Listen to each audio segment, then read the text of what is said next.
point of departure is that all those children must be brought back alive. Bring them back alive, back to their parents, with no harm coming to them.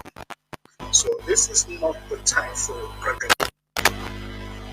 This is not the chismo. This is the time for great restraint and for wisdom to ensure that we bring them back safely. Right. I don't know if you saw our last interview, conducted by Dr. Ruben Abati. And there's been that talk being bandied around recently about the use of private military companies to prosecute this war. We have used them at some point. The contract was terminated. I mean, what's your take on this in general?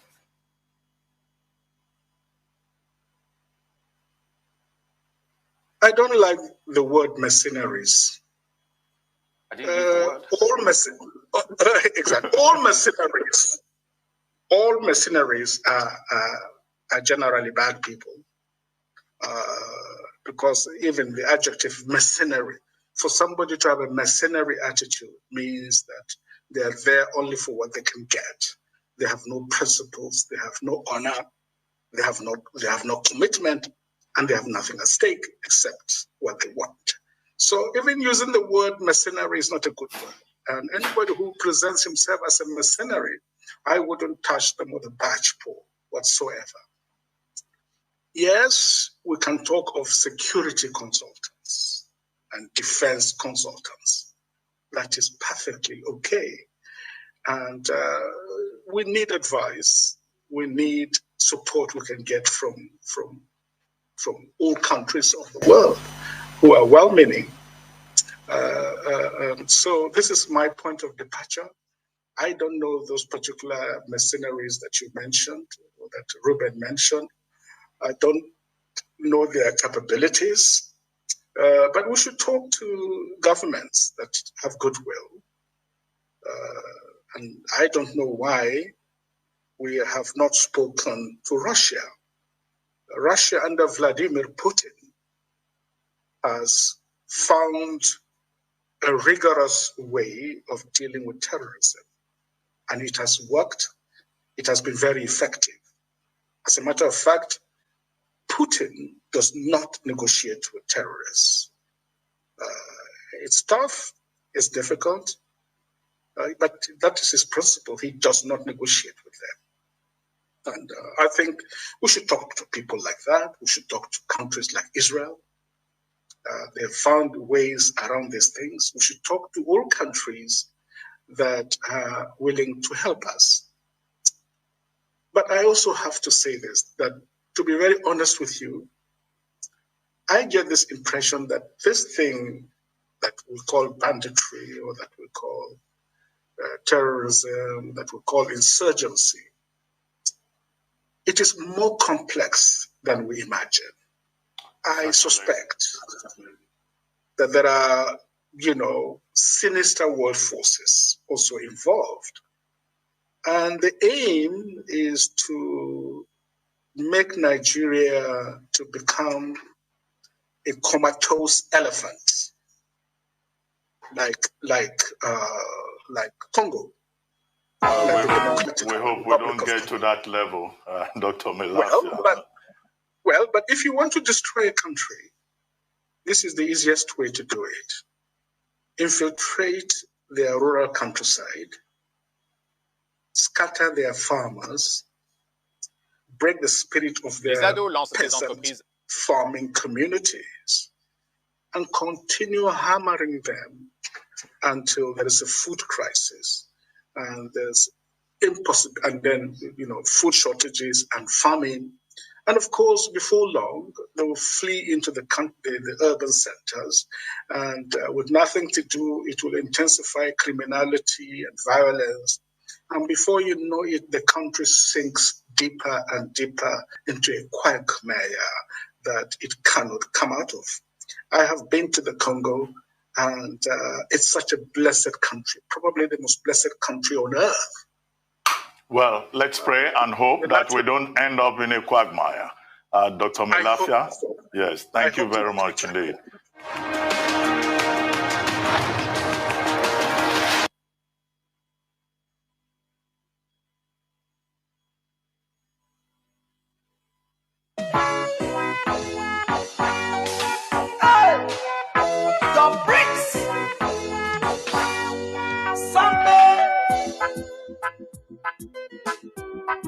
Oh na na na na na na na na na na na na na na. Watch it out.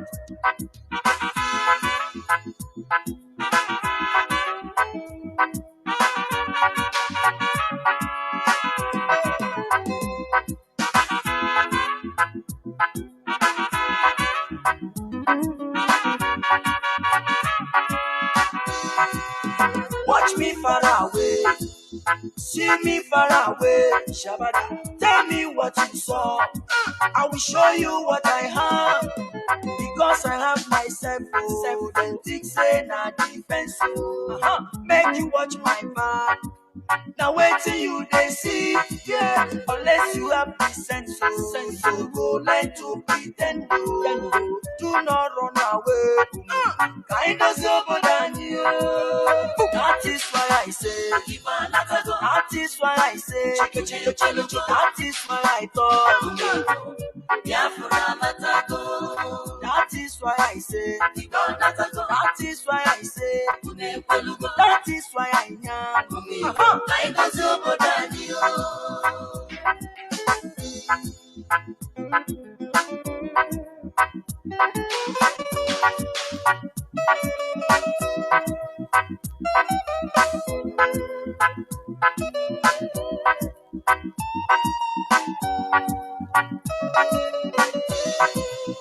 Ohaneze Ndigo, how na day? I don't come to speak my mind with no delay.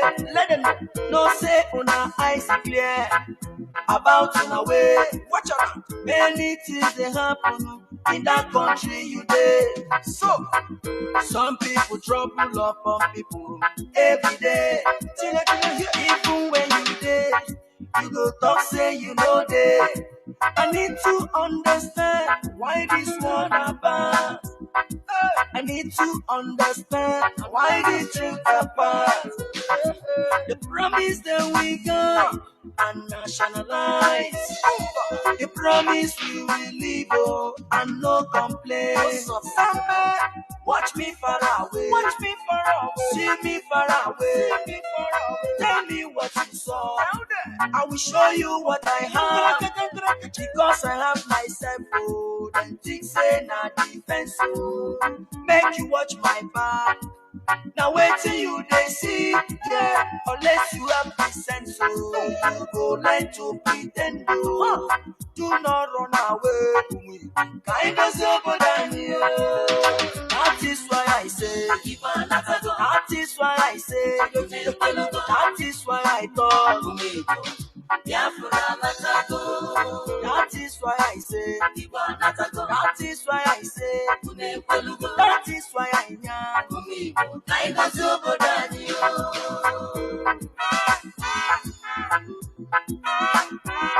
Samada, cha cha cha, kick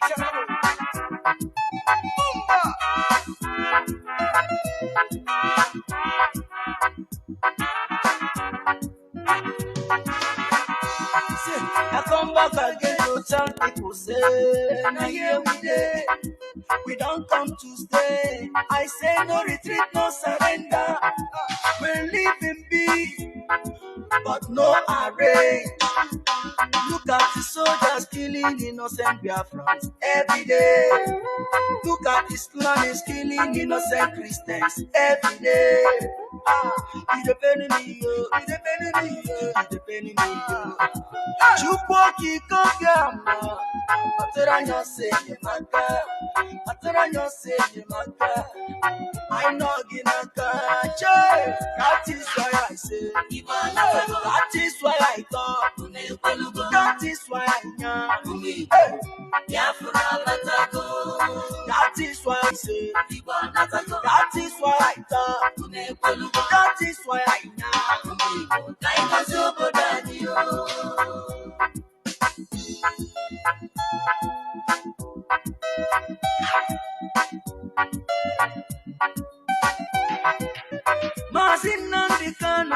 Mohamadike one, Umu Biafra Nine, Ayisigi Gabaniru, Onya Kaya Kacha, well if Onye Naya Nejuno Hine, Chuku Kwamawaja, you are whiter than snow, Oku Kibesio, we stand where you stand, we say no secret trial, Onye Chuku.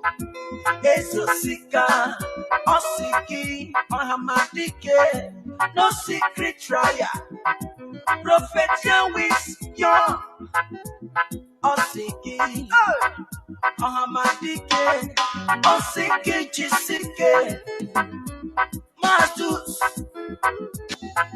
Ejike, Koli, Osiki, one day Pute Bija, Sikwa, no Welly Feneme, no Welly Fenafia. Well, if I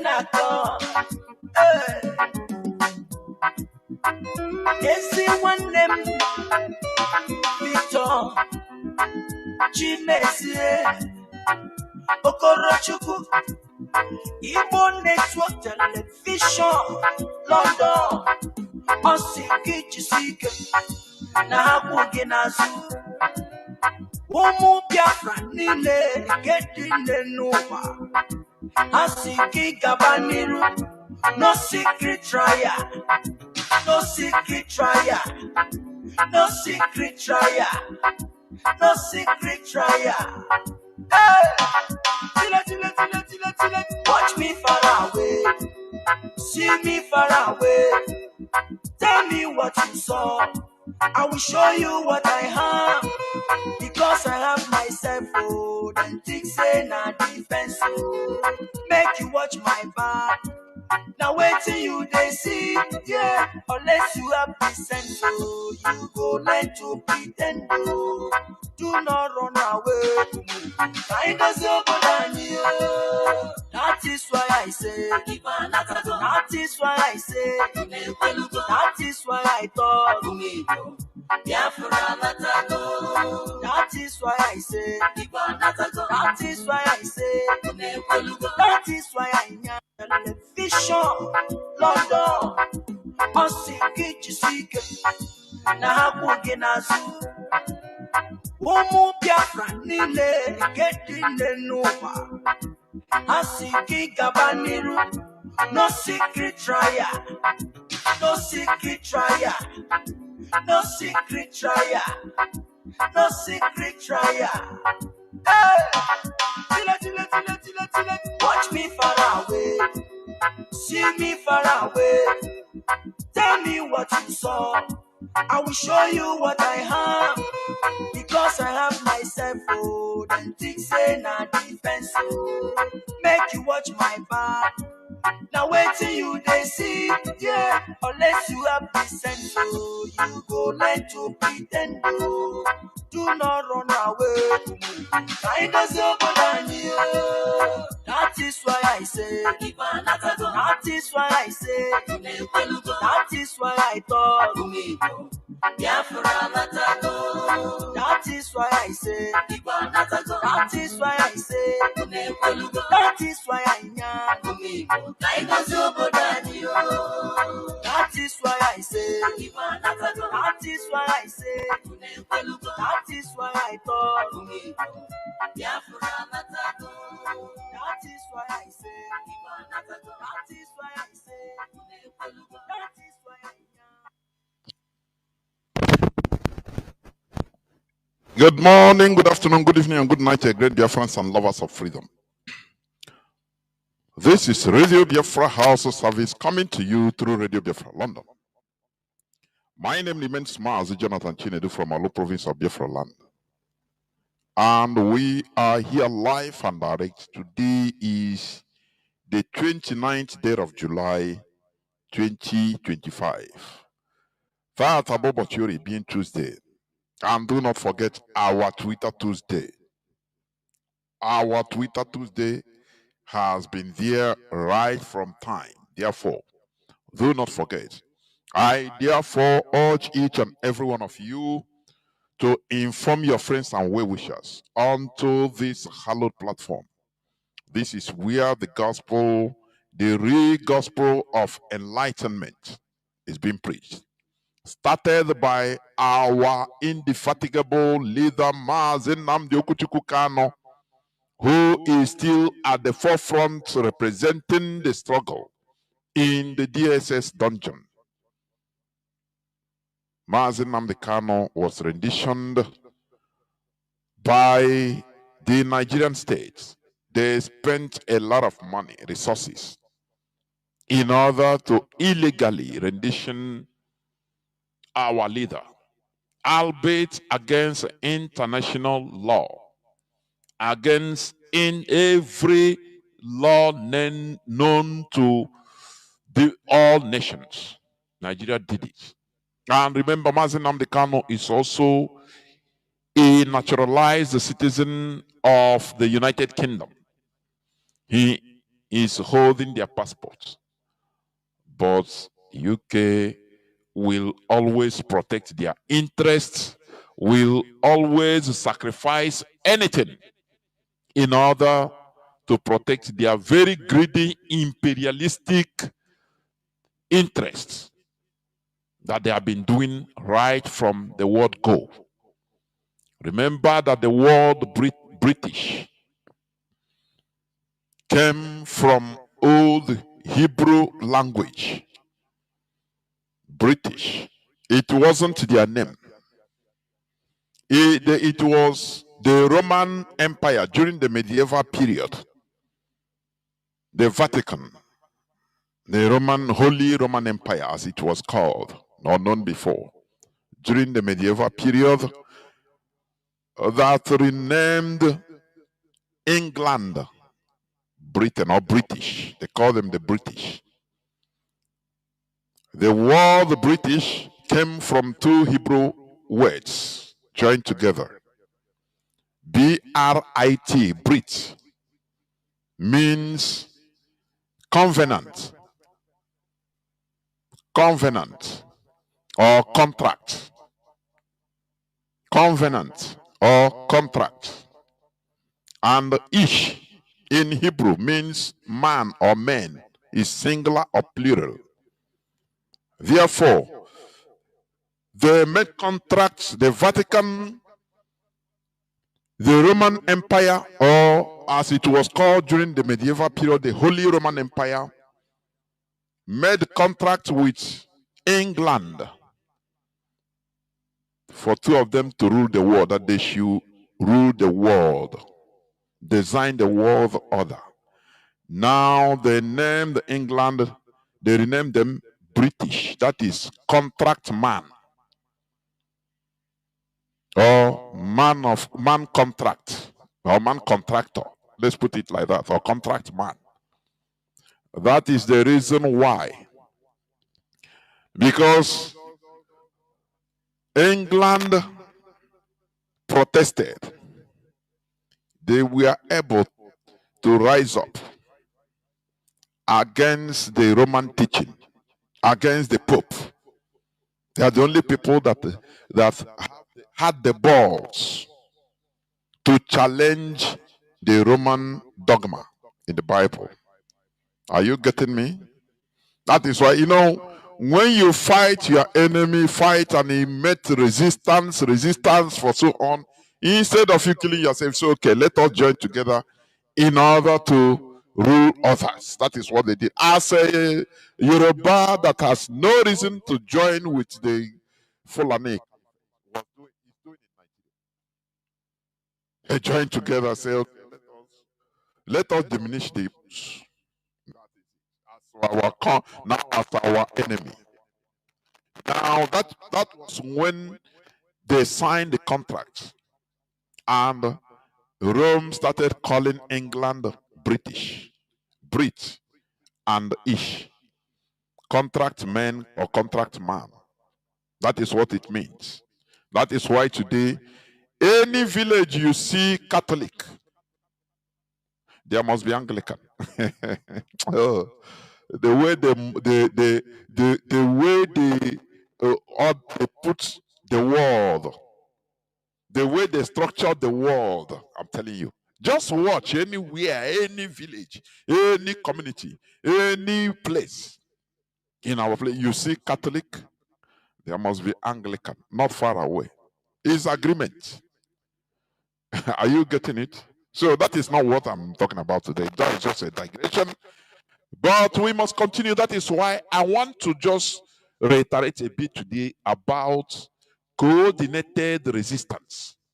The need for coordinated resistance. Are you getting what I'm saying? The need for coordinated, not resistance. There are two things. You might be having resistance, but once it is not coordinated, you don't have no sharp line or no sharp point. It's blunt. It's just like using blunt knife, blunt machete. Very blunt machete that have never been fired right from the time it was made. Is iron? No, yes. Is it strong? Yes. And you are using it to try to cut a tree. It's not possible now. It will not break, yes. It's iron, yes. But it can never cut a tree because it's not sharp. The coordination means, in this case, being sharp on the sharp point. That is the coordination. So, this is why what we are doing, it needs coordination, and that is why IPOB is here. In order, Mazi Nnamdi Kanu started IPOB. He organized us together. That is the coordination. So that we will have a common front, a sharp point. So that once we face any tree, we bring it down. But without coordination, it's impossible. With no coordination, you can't do nothing. It's impossible. That is why Nigeria is trying to thwart anything we are doing. They have, Nigeria no longer come face to face to fight. They are using the Obasanjo formula. Using Igbo in order to fight Igbo. And it is working for them. Are you getting me? The massacres in many parts of Biafra land, mostly Igbo Biafra land, like in Mbano, what they are trying to achieve, among others, I've said it, to compromise the mindset of our people and to turn our people against each other, so that we continue fighting each other. I had a voice message somebody sent to me about, is it youth leader in Arondizog, now talking on WhatsApp, calling on Arondizog youths to register and come out so that they fight, so that they face a gentle, the Yahoo, the autopilot criminal that is also using the name of Biafra. Have you seen that? And in that voice, very worrisome, is saying that, gentle use there are Abakaliki people that is among them that is using to kill their people. And he issued warning to Abakaliki people living in Arondizog to vacate. They are trying to, our people should be very careful not to play in the hands of our enemies. This is what they want to achieve. They are using all these criminals, their agents, in order to cause row between us. So that you now say, it is Imo, it is Imo people. You now turn against it is Ebony people, it is Anambra people. Please desist from this. Desist from that. Let us understand the problem. Let us understand how all this dirty politics works. When you tell maybe people from Abakaliki vacate in your community, there are people from Alondis, or they are living every other place, including Abakaliki. There will be reprisal. Do you see how they create communal clashes everywhere? That is what they do. And that is, do not allow them, our enemies, to achieve what they want. That is, when you are grounded in politics, that is maturity. Do not allow, it doesn't matter, okay, the criminals, many of them came from one particular area. Now you tag every person from that area as criminals. They must leave your place.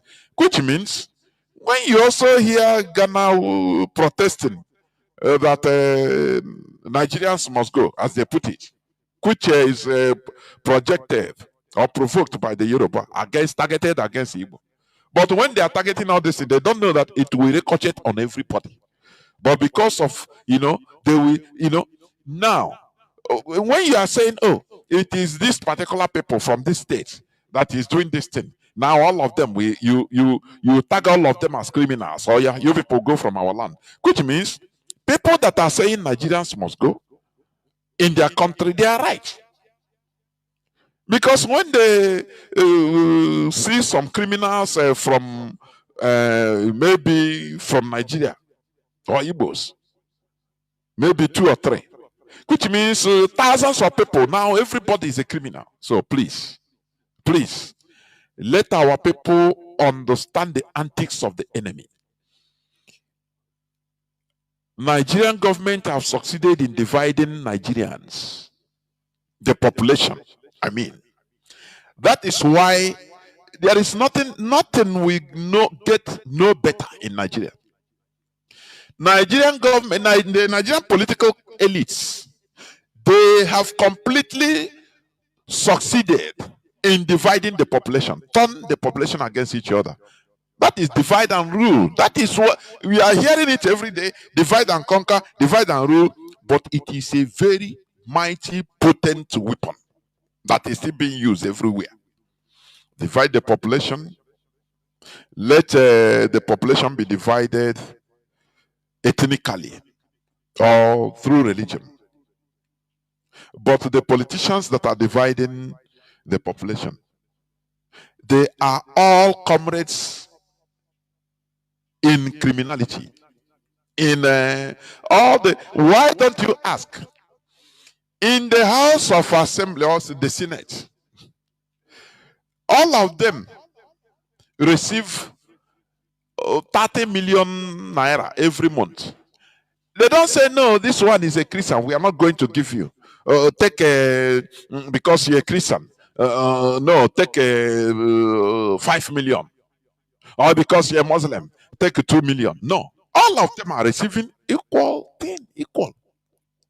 They don't say, oh, you are an Igbo man in the Senate, you're supposed not to receive 30 million naira a month.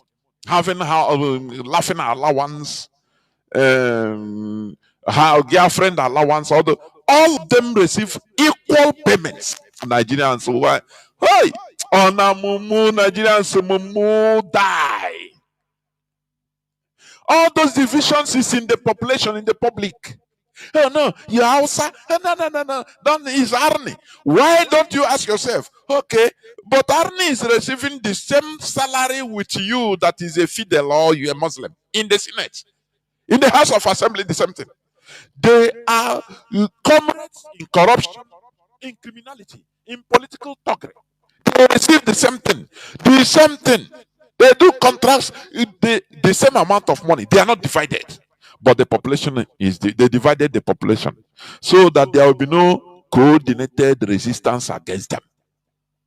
When Nigerians tried in order to rise up in a spontaneous manner in 2020, in the failed 2020 NSAS revolution, The politicians brought them down. The same thing. They used division. The same thing. They ignited, they ignited the division.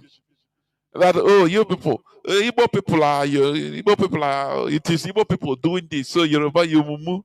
Well, all those little talks are divisiveness, scatter everything. And who gains? Who is on top? The politicians that we are running away, that the population wanted to take back what belongs to them. All of them jumped back and came back. All of them. Both the Hausa, Igbo, Yoruba, all. They came back and we are laughing.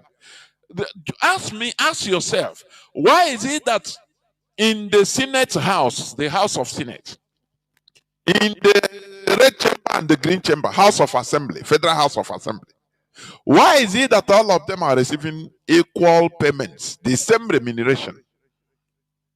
They don't divide. There is no division there. Among receiving of their salary, unmerited salary, they are looting. They are not divided in looting. When you check the former governors that have been indicted by EFCC, no conviction yet, never. All of them, some are Hausa, some are Igbo, some are Yoruba, some are different, some are Muslims, some are Christians. But all of them are looters. Don't you see now that they cheat you, the population, and you accept it? They divide you. They made sure that the whole population is divided so that you can never be coordinated. That is why, as I said, I am talking a bit on the need for coordinated resistance. The need for coordinated resistance. Mazi Nnamdi Kanu gathered us. That is the coordination. So that each individual anger, because all of us have been asking questions. Most of us knew that there is a problem. But we didn't know how to go about it. Are you understanding me? That is why he started IPOB as one family, a worldwide movement, so that we shall channel our resistance towards one direction. Are you getting it? But lo and behold, the Nigerian government, they understand, because they have provoked IPOB many times into open warfare, which will be catastrophic. But IPOB use brain. Now they become tired. Now what they are doing is they are using the Obasanjo formula. Use Igbo in order to kill Igbo. Use Igbo to fight Igbo. That is the formula. And that is what is happening. So that they will break the coordinated resistance. But we're here now. I want to play to you, because yesterday I played it. I didn't come on air, but I played something, an interview with one of our eternal leaders, close aide, General Ojukwu, by, his name is Kanayo Esinulo, by this journalist, Edmond Obilo. The man wrote a book. Now, listen, there is something I want to bring out, please. Just listen before I continue, because I am talking about coordinated resistance. Listen.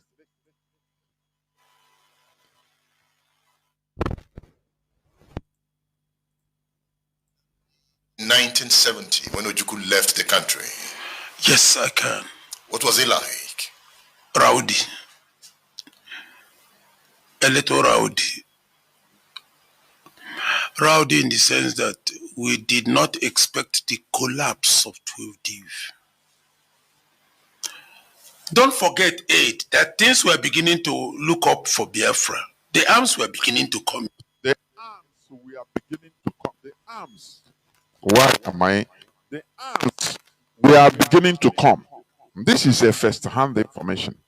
Even Mazi Peters, I've said this several times, both on radio and even on private conversation with him as a veteran. He said, even before the end of the war, as a commissioned officer, they were issued with brand new arms and ammunition. So arms were coming in. Are you getting what I'm saying? Arms were starting to come in, flow in. That was when the enemy, Britain, because they have intelligence, they have to fight. Remember, if you listen to this man, it's a first-hand information.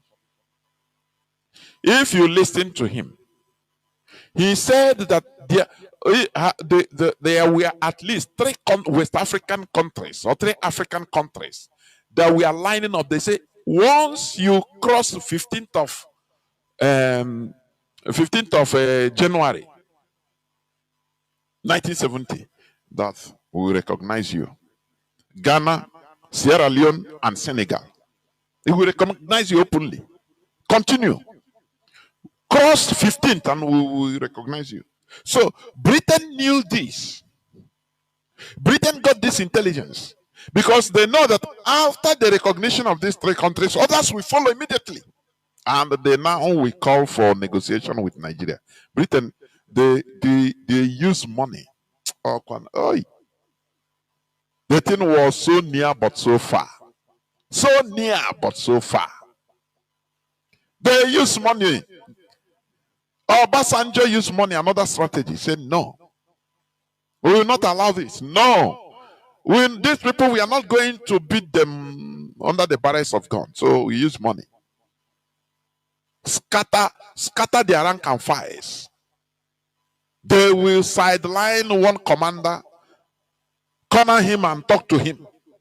Tell him, promise him how, leave this thing you are doing. After in Nigeria, you will be this and that. Another thing. That is why when you look at some of our people, you start vomiting their actions. When you look at someone, when you say no, our politicians, I don't totally agree that it's our politicians. Because it's out of our people that these people you call politicians rise up. They didn't fall from heaven. They are part of our people. Many of them were ordinary people even before they now enter the politics. Many of them. But after they start acting in absurd way because of political positions. So this man, Kanu Eshinulo, was saying it. That arms were starting to come. But what happened? He didn't know. Just continue listening. I'm heading somewhere. So the collapse of 12D was sudden, and 12th division collapsed. People couldn't understand what happened. The power of Obasanjo's system. Because when this man Adekule was removed, Obasanjo replaced him. And he saw, remember Obasanjo speaks Igbo fluently. Obasanjo, you are seeing, he speaks Igbo fluently. And according to rumors, I don't know whether it is, but when you look at that rumor, the person they say his father is photocopy. Igbo father. Are you hearing me? Igbo father, but maybe abandoned at early stage. That is why, Kamgwakwai, Okwe ihe a na-eme pụọ ibe ọwụ na ịnọ ịtọwa mmadụ ime nwa so onye Igbo hapụ disappear. You don't know that child may grow up from another tribe or another country. Gwaya something that nna gị wụ onye dị otu onye Nigeria onye Igbo.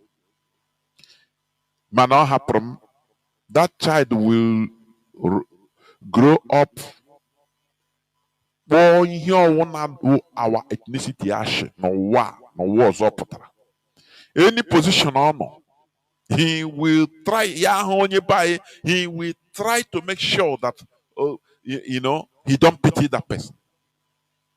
It's very dangerous. Maybe, I say maybe Obasanjo is one of them. Are you getting what I'm saying? Obasanjo speaks fluent Igbo. So when he was brought, he started conniving and cornering, saying this thing is not what a gun will stop. Because these people, you cannot stop them with gun. Let us use soft power. Ego, kudi, owo.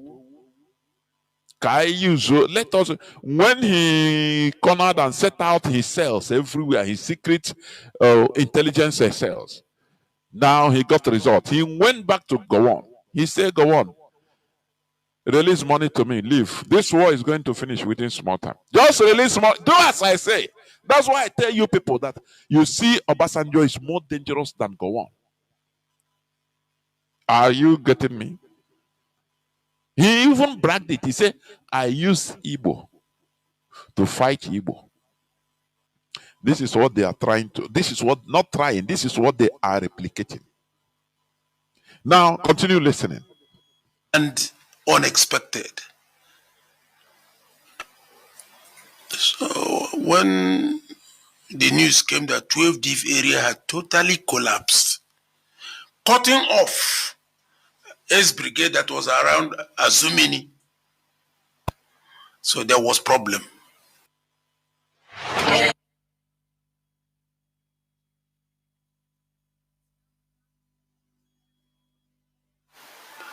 So at this point, there was no hope for Biafra. We had been decimated. Those who were the 3rd Marine Commando heading to Owerri, some were heading to Olapu,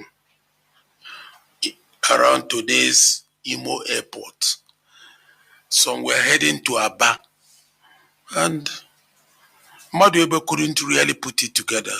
Was the chief of army staff. So Emeka was advised to leave and he left from Ogwa. Who advised him to leave? Salui. Banefo? And Co. Yes. Philip. Did he resist? No, I don't think he resisted. I wasn't too old or matured to know what was happening inside that hall, but I know he agreed to leave. Philip was among those that convinced him to leave? Yes. And Philip was to take the mantle of leadership and did the formal. So immediately Ojukwu left, that was the end of the war? More or less, yes. There was no more resistance. War is about resistance. War is about resistance. Continue moving. Continue listening. There was no more resistance. Painfully, so there was no more resistance. So he left knowing that Philip Effiong was going to hand the instrument of surrender to Nigeria. That was obvious. That was obvious because the resistance had been broken. There was no more coordinated resistance. There was no more coordinated resistance. That is what I want to bring out. The resistance has been broken. No more coordinated resistance. And also, even our leader, the leader, have to run. Because why Ojukwu was still there, powerful, was because of the coordinated resistance of Biafrans. I want people to understand this, please.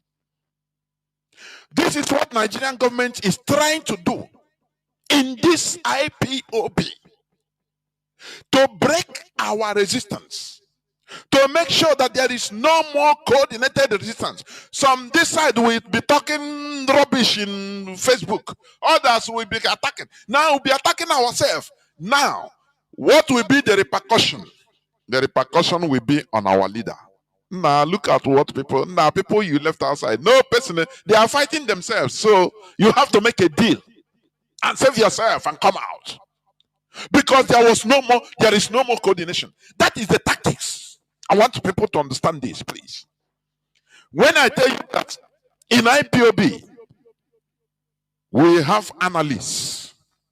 In IPOB, we analyze issues where whenever Nigerian government is trying to do something, we know where they are heading to. That is why they are sponsoring different versions of people and the commands and the instructions and propaganda. Oh, say, oh, this and that. In order to thwart the leadership so that there will be no more coordinated resistance. Once the coordinated resistance collapses, individually, you can't do nothing. You are just making noise, anarchy, on your own and also. And what will happen? The leader will now, as is in their hand, they will now tell him that, look, you have no backbone any longer. So no person, nobody, they are busy fighting themselves. Look at, they have collapsed.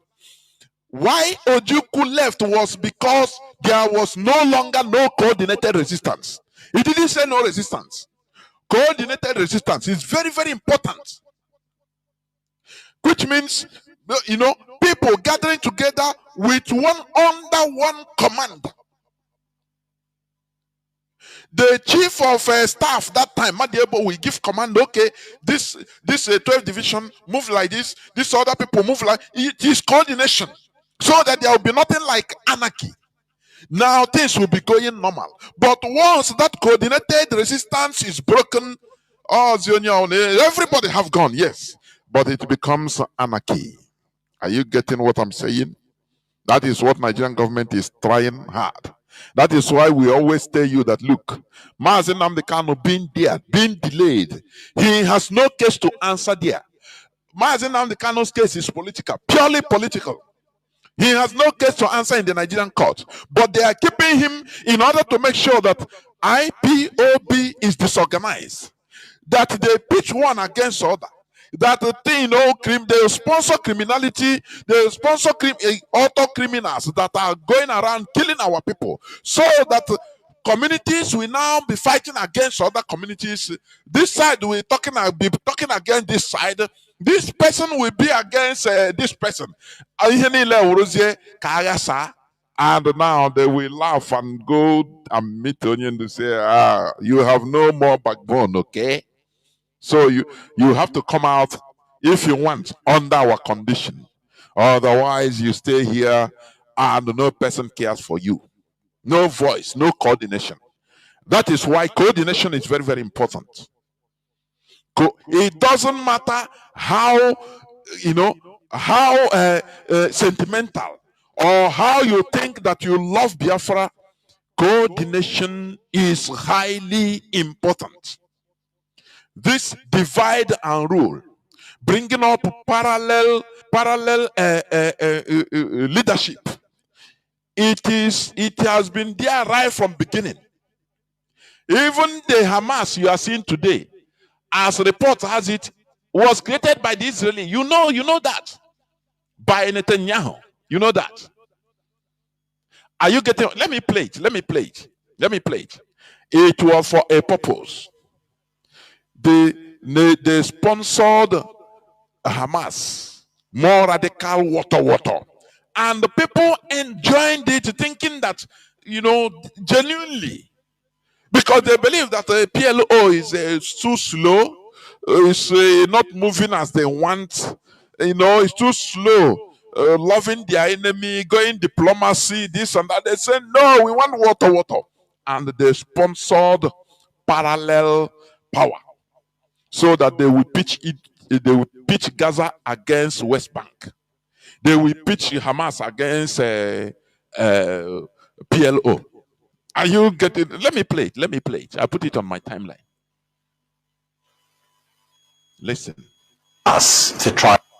So are you saying Benjamin Netanyahu deliberately boosted Hamas to try to prevent a Palestinian state? Yeah, sure. He deliberately and systematically even told on record, whoever wants to avoid the threat of a two-state solution has to support my policy of paying protection money to the Hamas. So what we did, with the permission of our Prime Minister, is to let... This is the leader of Shin Bet. or the former leader of Shimbe. That is their secret service. Are you getting me? Speaking. Qatar to transfer a huge amount of money in cash, probably more than $1.4 billion. By doing it, we increase the power of Hamas. We did everything in order to make sure that Hamas will go on controlling Gaza, and Palestinian Authority will control the West Bank, so they will fight each other. If ever be. Do you see? I want us to learn. Why I'm playing this is not I'm supporting this or no. Whatever that is happening other places, Biafrans, we should learn. Do you see how they do? That is what Nigerian government is trying to achieve. To raise this guy, former governor of Ebonyi State, Dave Omar, he said it, that they will raise a parallel IPOB. That now we keep IPOB busy fighting IPOB, and it's what is happening. Our people, I don't know why do we forget. I don't know. Is it fluoride that makes us we forget? When the thing is coming, something will be announced.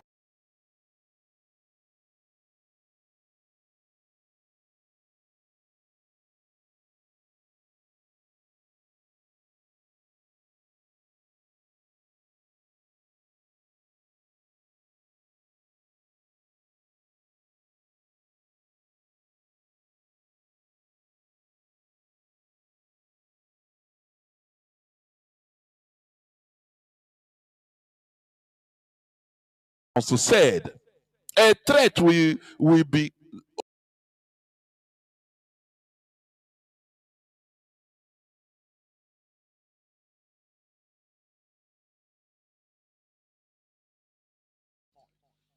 and our enemies will be on top of us, laughing, supporting one side against the other.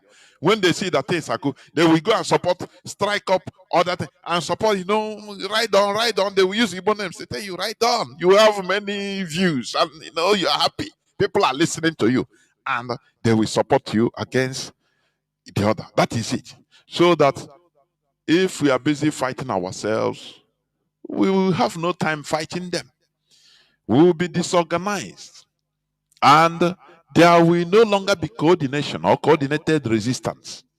That is why coordination is very important in a war. It doesn't matter the type of war, whether the war, intelligence war, or physical combat, all are necessary. The reason why Fulani terrorists are on the rampage, a people that is less than 1.5% of the Nigerian population. Forget about what they put in Google. That Fulani is up to 6 to 8%. That is nonsense in Nigeria. It's rubbish. They are less than 1.5% of the Nigerian population.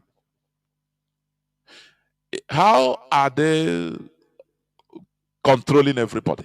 How are they killing everybody? Because there is no coordinated resistance against them. Are you getting? Do you see it now? People understand the problem that the Fulani, they are killing. They are the problem, killing in communities, but there is no coordination. You go to this village, say, okay, let us contribute money and form a group and form vigilante that will be fighting. How does a vigilante group, some have ordinary machete, highest, some have a pump action, because Nigerian government does not give a license to AK-47 carriers. Only the Fulani carries them, and carry RPGs, rocket-propelled guns and grenades. They carry machine guns mounted on vehicles. They carry different types of arms and ammunition, heavy assault arms and ammunition. How are this so-called vigilante in villages? How do you think that they can face this type of people? Just tell me. Just think about it. That is what is almost the same people that are slaughtering everywhere. The same Fulani terrorist group. They go this side. They are not plenty. They are not many. They are not many, but they are armed because they are coordinated. If they finish this side, they go to, if they use their force, they overwhelm a village, they overwhelm a community and slaughter people. Now they will move. The other neighboring villages will just be waiting so that they finish, protect your village. They are there in our village, but let us protect. If they finish, they come to your village and slaughter you. Instead of all gathering together and marching these people, even if it is in one village, everybody, other people gather and everybody. They will not do it because that needs coordination. Coordination is very, very important. And it is the hardest. Are you getting what I'm saying? That is what I also call a symbol of civilization, or one of the symbols of civilization. That is organizability, as I used to say it. That is coordination. I continue asking this question. Why is it that Igbo unions or Igbo communities in countries, I think we have Igbo community or Igbo welfare union in if not every country of the world, almost, if not all, I think all, every country of the world. If you come to money, they have money. They can once coordinated, they can they can even raise money to overthrow Nigeria. They can raise money to fight the Fulani terrorists in our land, under 1 week. But do you know the reason they are not coordinated? Igbo Union in Canada, they don't care about what Igbo Union in Mexico is doing. Igbo Union in America, they don't care about what Igbo Union in Brazil is doing. That is not their problem. No, it's not my country. I don't care. It's not there I'm living. This is lack of coordination. It takes more than, it takes something more in order to coordinate, in order to have a sharpened front. Are you getting what I'm saying? Many people, you know why they will not allow it? Who will be the leader? Who will be the chief? Oh, me as Igbo World Congress in America, how can I bag 7 masters, PhDs? How can I succumb to one? He will call him a refrat from Colombia. He will say Igbo welfare Colombia. For him to be the chief, no, it cannot happen. Instead, do your thing. Let us do our thing. That is where the problem lies. Egocentric or egocentrism. That is it. Because let me tell you, civilization breeds ego. It breeds your ego, your personal ego. Because civilization is about obedience to law, about equality, and you must bring yourself down. Are you getting what I'm saying? That is it. Obey the law.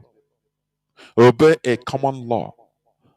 Not I am this, how can I? No. I ask again. Is there any Igbo welfare union in 2 countries that are even 2 neighboring countries that are coordinating themselves together? Do you see why IPOB is worldwide? We have unit coordinators to state coordinators, provincial coordinators, depending on the country. Regional coordinators depending on the country. From there you have national coordinators. We have hierarchies in IPOB. From national, now continental, they have, now the national coordinators of every continent, they have meetings And they give report to the continental representative overall. Now the continental representatives of every continent of the world in IPOB, they gather together. They take reports. So that is why anything that happens to an IPOB member, any place around the world, could be accounted for. Can Igbo Union do that? Where I go? Only Igbo Union. You come to maybe a DJ is introduced their hand on a meme. A DJ is introducing, calling names of people. That's the idea. He didn't call the name of. He mentioned some. He didn't call others. Hey, it's now. But why will he call others? He didn't mention my. That is egocentrism, for goodness sake. We go nowhere with this type of primitive character. We go nowhere. That is why Mazi Nnamdi Kanu continue saying that IPOB is not Igbo thing. Because if it is Igbo thing, Ado Shagonian, when his Kabbalism. Everybody, this one will come and carry his own people. Now, you know, how many are there? That is primitive character. It's primitivity when you lack coordination. So, what am I saying? This man said they broke the resistance of Biafra, and there is no more coordinated resistance. So the enemy had a free hand walking around. They can meet pockets of individual resistance, and they will just mob them out, kill them, because there is no coordination. There was no longer no coordination. And what will the leader do? The leader have to leave, because he's no more safe. His safety lies on the bunch.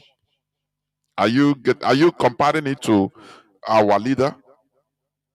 The safety lies in the bunch. So that when we make a statement or down, that's in the IPOB could like this. That is it. That is what they want to break. That is what our enemies, the Nigerian government, want to break. But they hit the tipper filled with sand. Tipper buaja. It can never happen. It doesn't matter how they do. It can never happen.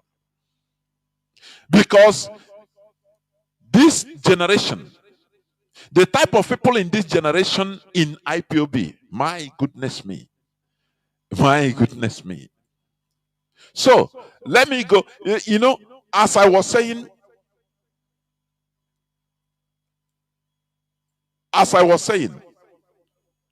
the Fulani terrorists, they are on the rampage because there is no organized resistance from the people. US, let me read this news headline. UK decries killing of 33 kidnapped victims in Zamfara. This is today's news headline. But they are the people. UK is the country that molded, structured Nigeria.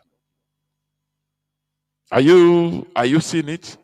UK is the country that molded, that that created Nigeria in this way.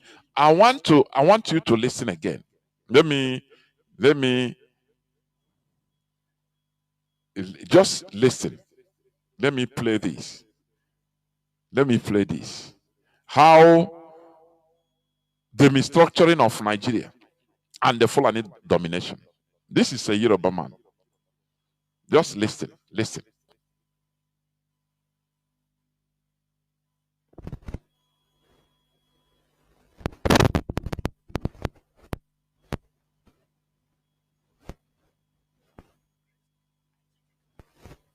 When we talk about how far Nigeria has progressed, I think it would also be fair to talk about how far we could not progress because of the manner in which we came together. We set out in a very competitive... Because of the manner we came together, Are you getting it? I understand what this man is trying to explain. He said we came on a competitive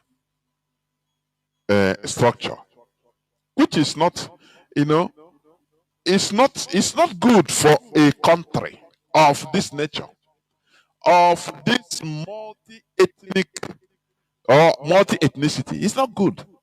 Competitive nature. There must be a domineering or dominating ethnic or dominating people. That is it. That is why America progressed. Do you know the reason? Because they destroyed, they annihilated almost the indigenous people. More than almost 100 million indigenous people in the Americas. They annihilated them. In the US, tens of millions.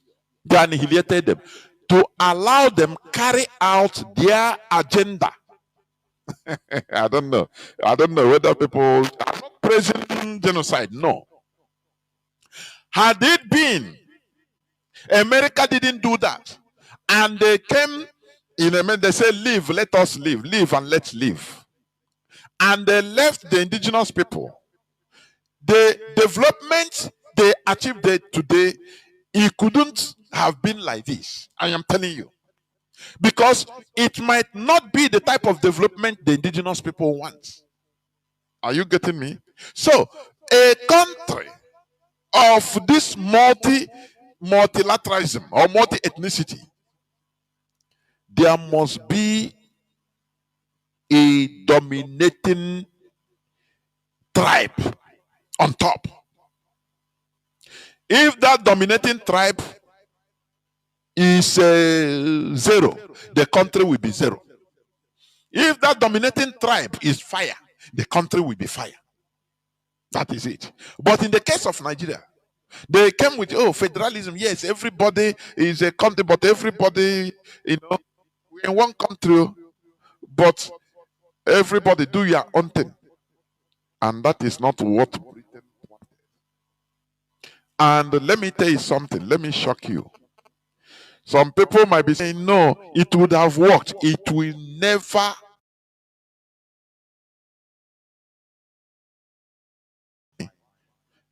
I don't know whether my voice is still coming out, please. Because this thing just got frozen a second of 2 seconds. Let me see, please. Let me see whether my voice is coming out or not. Let me see. Please confirm to me that you are hearing my voice 50-50. Can you hear me? Yes, my voice is coming out. Yes, I could hear it. I could confirm. So, what am I trying to say? Some people might say, oh no, had it been Nigeria is like that in one country, but through federalism, the north, the south, southeast, the southwest, it wouldn't last long. If they see, let me tell you something. Water maintains its level. People that understand what I mean understand.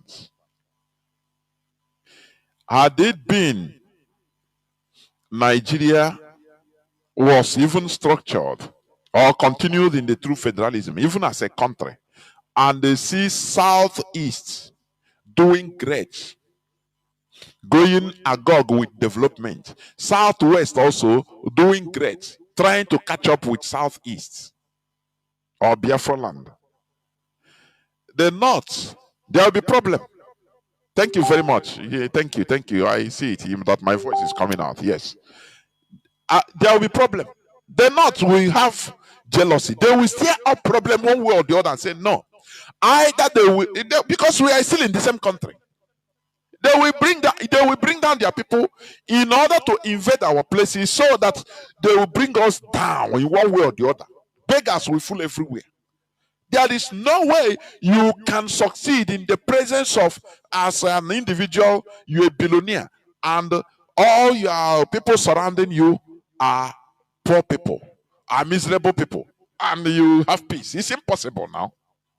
So, for people that are still saying, no, Nigeria can do okay, Nigeria can be great if had it been that we continue the true federalism, it cannot work.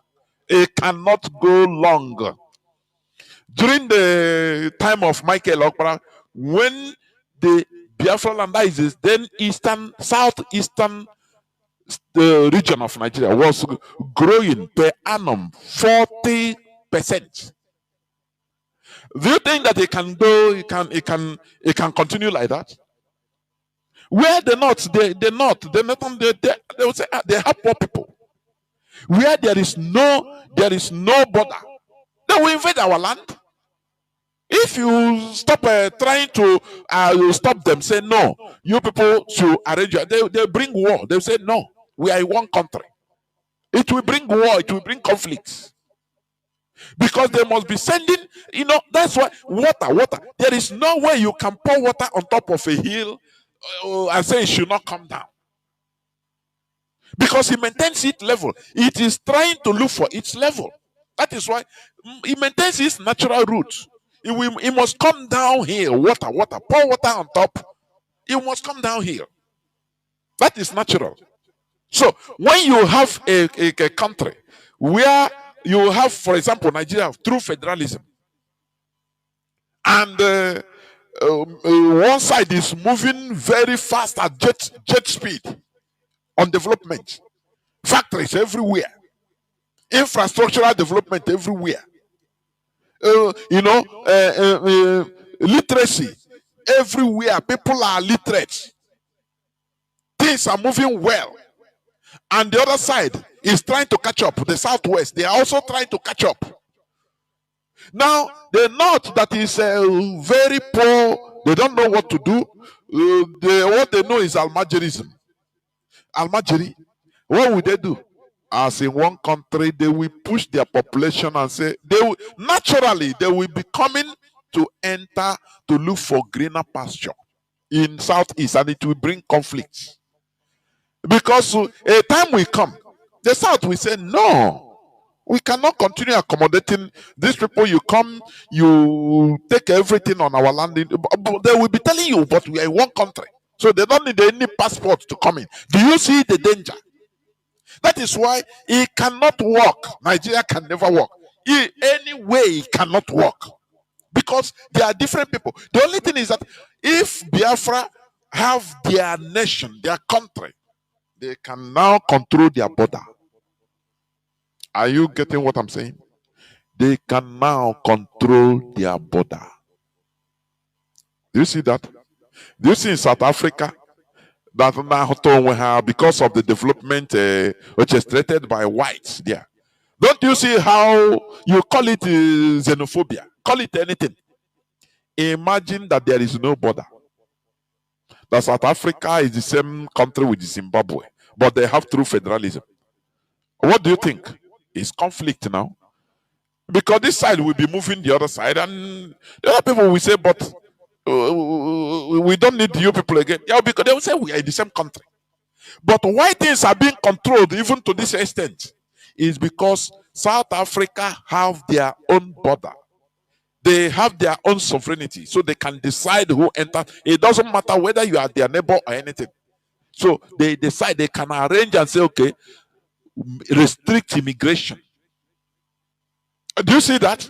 But in a federated unit, as long as you're in the same country, you cannot control it's not even immigration. It's internal migration or internal, just like you are going to Kaduna.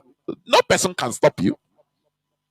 And do you see it now? So the only solution is balkanization, outright, because Nigeria was misstructured. That is what this man is trying to say. Listen, continue listening. Mode. The basis for cooperation was there, progressed. I think it would also be fair when we talk about how far Nigeria has progressed. I think it would also be fair to talk about how far we could not progress because of the manner in which we came together. We set out in a very competitive mood. The basis for cooperation was there, but it was not properly applied. No political party could win a majority. No political party could win a majority. Do you see the problem? So that there must be, a coalition. And the coalition happens good. We are in a country with a common value system. I don't know how to explain this sometimes. Or they come so which language? I don't know how to bring it out. A country must have coalition. A successful coalition as a country with a common value system. Don't you see? Even a country with common value. Look at their coalition. They have common. Look at Israel. Sometimes you have the ultra-Zionists. Sometimes you have the extreme left, extreme right. They fight each other. But in essence, in reality, they have common value. Talk less of a country without there are no single common value. We have divergent value system. How can you form coalition between P2B and Rufai? How? That is, let us face the reality. Let us say the truth. How do you think? They don't have the same value. They are not from the same tribe. They are not from the same religion. They don't see the development the same way. Are you getting what I'm saying? So how do you think a country like, let us even come back? Because when people say no, let us restructure. You restructure, and when one side is doing more better than others, there will still be confusion. There will still be jealousy. It will still enter into conflict. Because it will draw people from everywhere. And there's nothing you can do because we are in the same country. Are you getting it? Continue listening. So every decision taken in Nigeria, every arrangement made had to be based on a coalition. A coalition that people see things different or differently. A coalition that they cannot define development together. The Northerners can define development as people that pray too much. You pray to Allah 5 times a day, and you are able to go to Mecca. Are you seeing it? And Easterner will say, no, we need to build space rockets that we send people to space. They say, no, Allah never come. No. They will sabotage it. Do you see? They say, no, that thing is not for you. It's for white people to build. Please, leave that one first. Our priority is how to pray to Allah and go to Mecca. Budget much money on going to Mecca. And we pray. And you give a zakat. That is, you give one Alhaji will to steal the whole industrial corruption, industrial stealing. And he will be giving money to Almajiris every morning. He will be feeding them. An Igbo man, a Yoruba man said, no, this is not development. This is not good. Let us teach these people how to fish instead of giving them fish. Oh, Fulani man said, no. If you teach them, how can we control them? No. Do you see what is divergent values? Do you see? I'm just giving you example. He said, no, this is our system. Is it not good for them to be in different country and we be in different country? Are you getting what I'm saying? If you say restructuring, how can you restructure? If you restructure and do through federalism, are you going to, if they see that you are advancing, you use your hand, start building your region. For example, Eastern region. We use our hand, contributing more tax and everything, be building railway that we didn't have, that have been systematically destroyed. We build railway to standard, international standard. After working for 20 years, building our place, it will now attract jealousy. People that they didn't care, what matters to them is they pray 5 times a day, get food from Alhaji and Baokomi. They thank Allah for that. But after now, they start seeing that this side is progressing. What will they do? They will start rushing to our side. Say, yeah, these people are rich. They will start rushing for our side. If you now start controlling them, that look, we don't need nuisance. If you have a profession, now you come, we employ. They don't have profession. You tell them, no, we cannot allow you people to be invading now. There is a problem. They tell you that we are in the same country. Do you see that? We are in the same country, and that will be the source of conflicts. It is we will see come back to status quo. The same thing. Do you see that? So the best thing is do what? What we are clamoring for. Balkanize Nigeria, because Nigeria is never one. Is bringing different divergent values together is evil. That is what Britain did. Forget about what they are doing, playing lip service. Oh, UK, the Christ killing of 33 kidnapped victims in Zamfara. Now, let me ask, where is Obio Ezekwesili? Where I bring back our girls? Why is it that since Buhari time, kidnappings that are more deadly than Chibok girls kidnapping has been happening, but you don't see them protesting? You don't see them talking. You don't see them going to United Nations and giving American president photo of Zamfara girls. What of Benue victims? No, they don't do it. Because you know what? Our people are very good in fighting their own. Even religious leaders fought good luck, Jonathan. I said Christian religious clergy. They fought. Don't you see Adoboy? They led a protest. Where are those people since 2015 to today? Don't you ask? Can't you ask yourself all this question? I had somebody. He's a religious pastor. I think he's a Yoruba man. He's whether is this Sabbath, Yoruba Sabbath this. In his podium in the church, he's saying that Obi can never be a good president. He's a Christian. Obi is a Christian. For you to understand what we say, he supports his brother. It doesn't matter he's a Muslim. Do you see that? You are serving Nigeria. You continue serving Nigeria. Zogo struck in order to save Nigeria, to bring Awolowo to power. Always, what is inside your head? You think that it is easy. You think that we think that it is running a country just like the same way you run your business. You grow your business and it becomes a small business to enter big business, big enterprise. And now you just like P2B. Oh, I am a self-made man. Yes.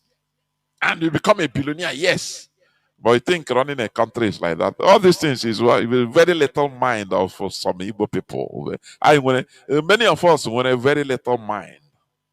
You don't know that what of good luck Jonathan that tried to satisfy the North?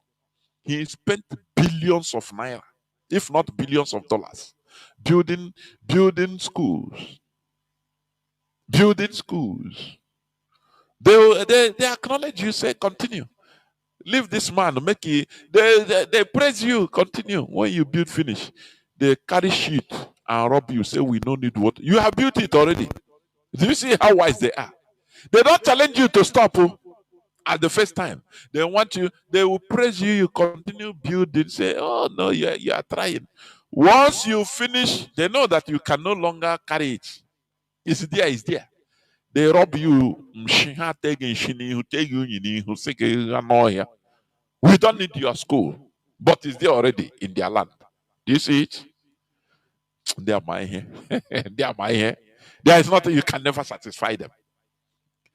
Now, Obi will not think of saying that even if running a nation, even if you are doing something good, you still have people that are paid that don't want good thing. They will come to connive to bring you down with powerful countries to support. No, you don't calculate this. You don't calculate the interest of British Petroleum, Total, and all these things that they are against Nigerian development. You cannot bypass them. These companies are richer than Nigeria as a country. He don't calculate it. He think that is how he built his company from scratch. Oh, yeah. Because you employ people you want. Any person you see that is not doing good job, you sack him. Running a country is not like that. Don't you see? Don't you see how they use even Christian clergy, Igbo clergy, Ijo clergy, Ijo people, use Igbo people, use middle Yoruba people to bring good luck Jonathan down. To the extent Mbaka called good luck bad luck, that Buhari is the savior. I will be very happy to see a journalist interview Mbaka and confront him with that question. What do you think our savior Buhari did? Do you see how they sell savior to you? That's how they sell Jesus to us now. Do you see? Do you know? If not for social media, oh God, let us clap for social media. I am happy. Some time ago, one of us, I think it's Mazi Chinasan, he said something. He said, notwithstanding the algorithmic punches of social media platform like Facebook, that if Biafra come, we are going to give them award. And I'm happy with that statement. Because they helped us to spread our message. If not for social media, I am telling you, if we depend on mainstream media, we go nowhere. Mainstream media they will use media to turn you to hate your savior, and to make you kill your savior, and to make you love your killer. That is it. Do you remember Idi Amin? Do you remember Idi Amin? They demonize Idi Amin to the extent that as a child, if I hear Idi Amin, I equate him to Satan. And many of us, not knowing that Idi Amin was trying to do what Ibrahim Traore is doing now in Burkina Faso. The Western media, they demonized him. Hollywood do film against him, using him as he's eating human beings. Oh God. Oh, these people. That's why I'm legged their religion. I'm saying, go in this thing. Hey! You know, when you remember how these things you vex, there is a type of annoyance that will come into me saying, how were these people able to colonize us mentally and we start behaving like this, promoting their evil? Let me tell you, if not for social media, Ibrahim Traore of Burkina Faso will be likened to, he will be treated worse than Idi Amin, and everybody will hate him. I am telling you, this is how they behave. That's why, do you see, somebody said, if not, the best president or head of state of Nigeria was Abacha. And I believe it. I accept it.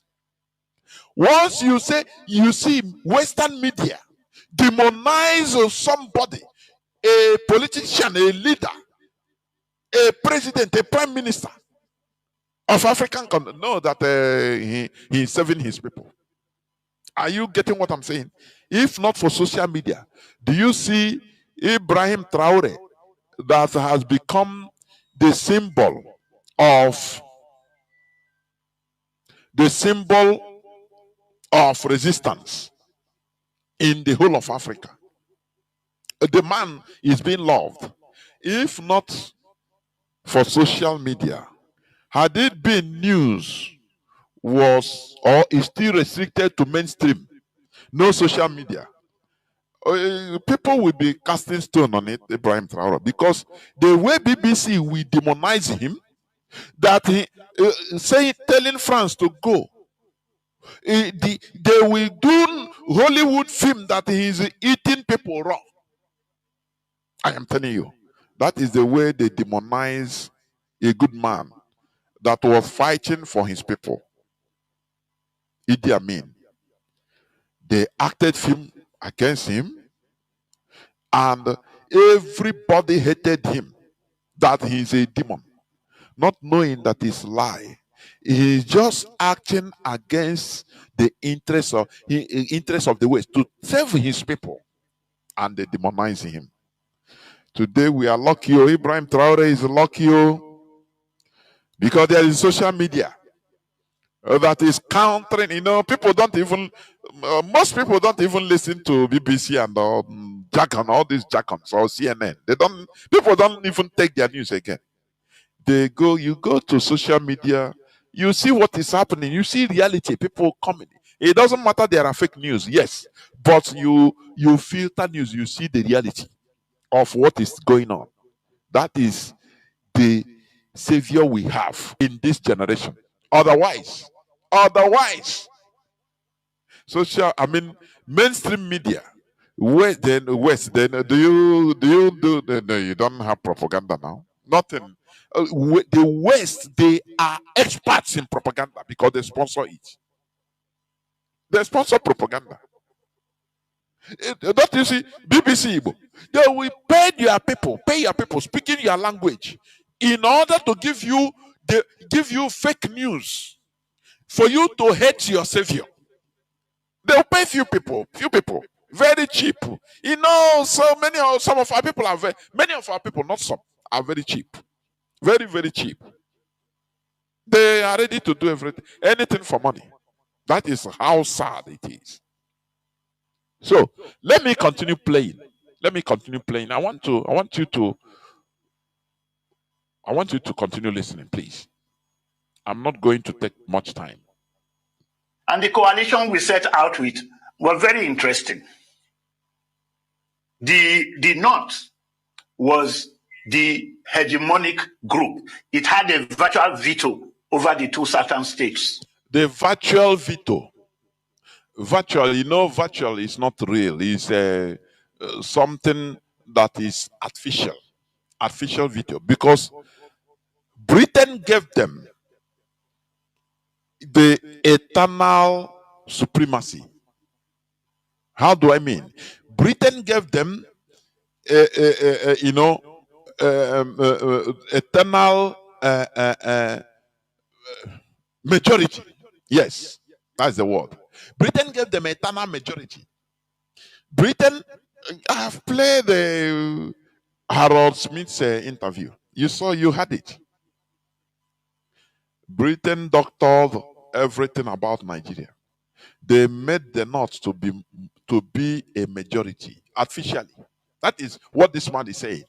Virtual majority or virtual supremacy, which is not real, is assisted. Are you seeing me? Are you getting me? They made them to be. They gave them 53, minimum 53 seats in the National Assembly, minimum. So there is nothing you can do. North must be there as the majority. Are you getting it? It was doctored. Oh, yeah, that is what this man is trying to say. Continue listening. A veto in the sense that in terms of size, it was virtually 3 times bigger than the two. Virtual. Listen, continue. That word virtual, it describes it. It's a description. It's not real. It's assisted. It's something that is artificial. Southern regions. And therefore, it meant whoever was going to run Nigeria was going to be linking the north and one of the two southern regions. From the very beginning, the restructuring of Nigeria was meant to keep us in a certain state. Of course, the state you are seeing today. This man said it. The restructuring of Nigeria by Britain, the result is what you are seeing today. It is something that has been concocted many years back. They know that it will come. This is the result they want. So that there will be eternal conflict. And when there is conflict, who gains? Foreigners, they continue looting. They continue looting. Continue listening.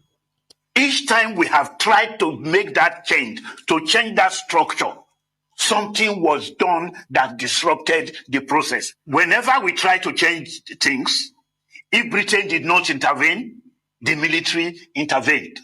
And the kind of interventions they have made ensure that the power structure that was put in place is never changed.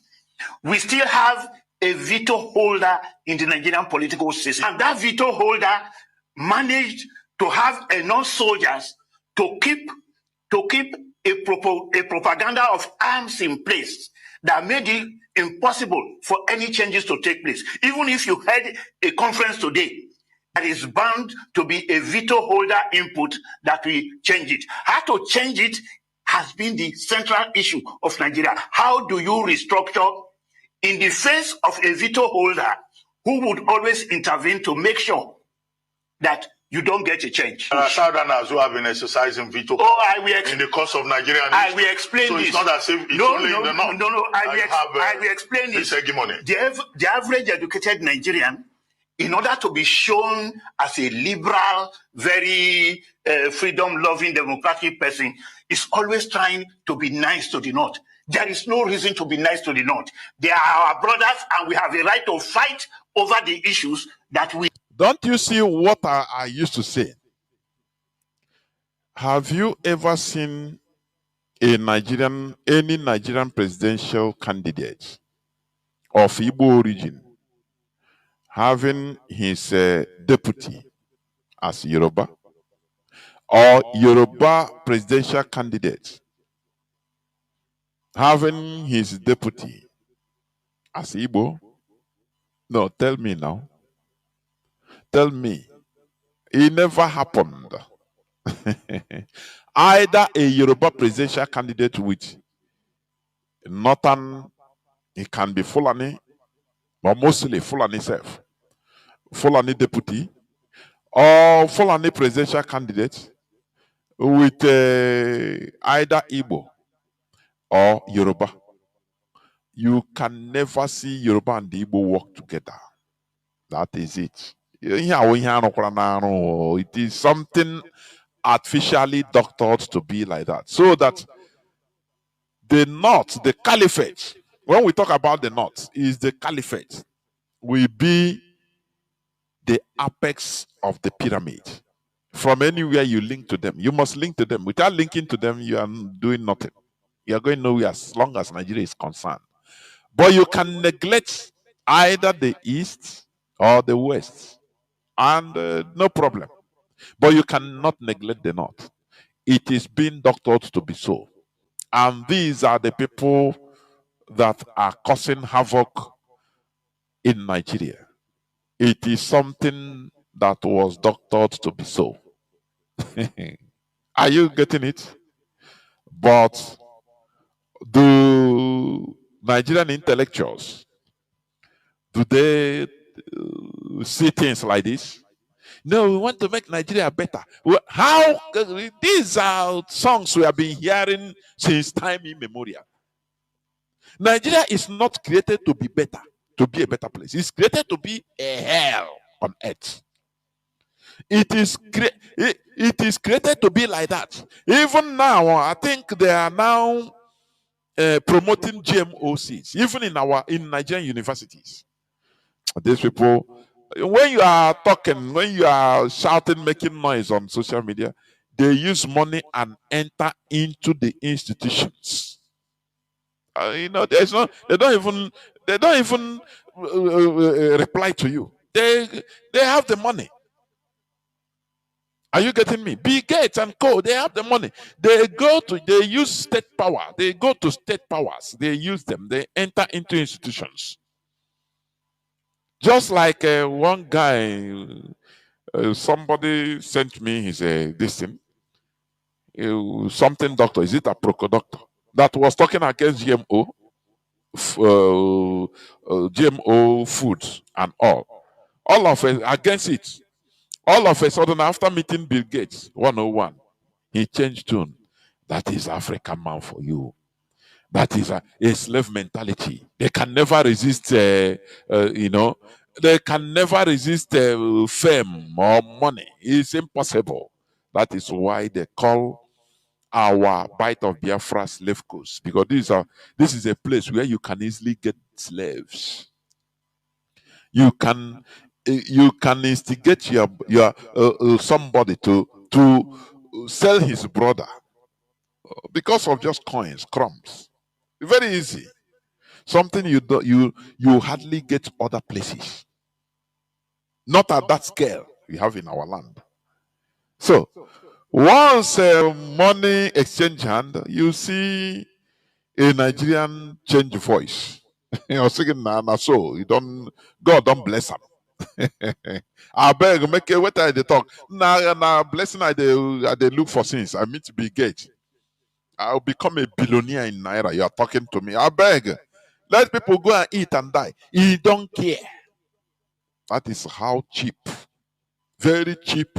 People without dignity that are bound in our side. Continue listening to this man. We need to change. It is no longer right to be nice to the North. Because in this particular case, I give you a very good example now. You have a governor who tells you that all the non-Nigerian Fulanis must be catered for by the Nigerian state.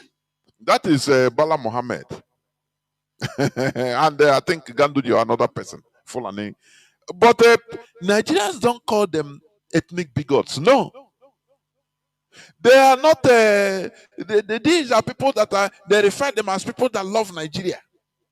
Not the Igbo man that wants to dominate. Bala Mohammed of Bauchi State came several times defending the Fulani terrorists, telling everybody on national television, which I used to play here, that they don't care about the border, Nigerian border, that they are number one, Fulani before anything. Let an Igbo person go and talk like that. Hey, all hell we broke loose now. Hey, what? All hell break loose. Do you see how bad it is? How bad it is.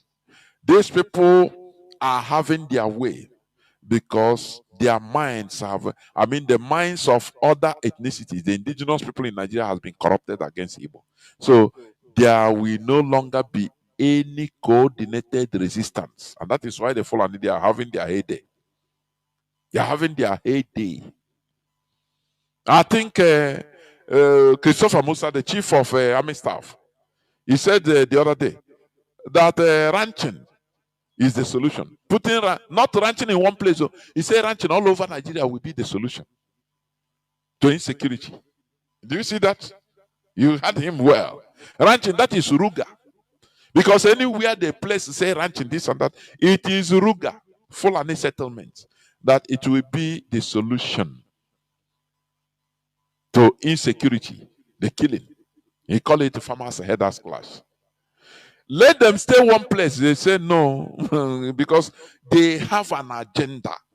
They must install in every state in Nigeria. I think Anambra is one of the states that have given them land. That is why Soludo is talking from both sides of their mouth.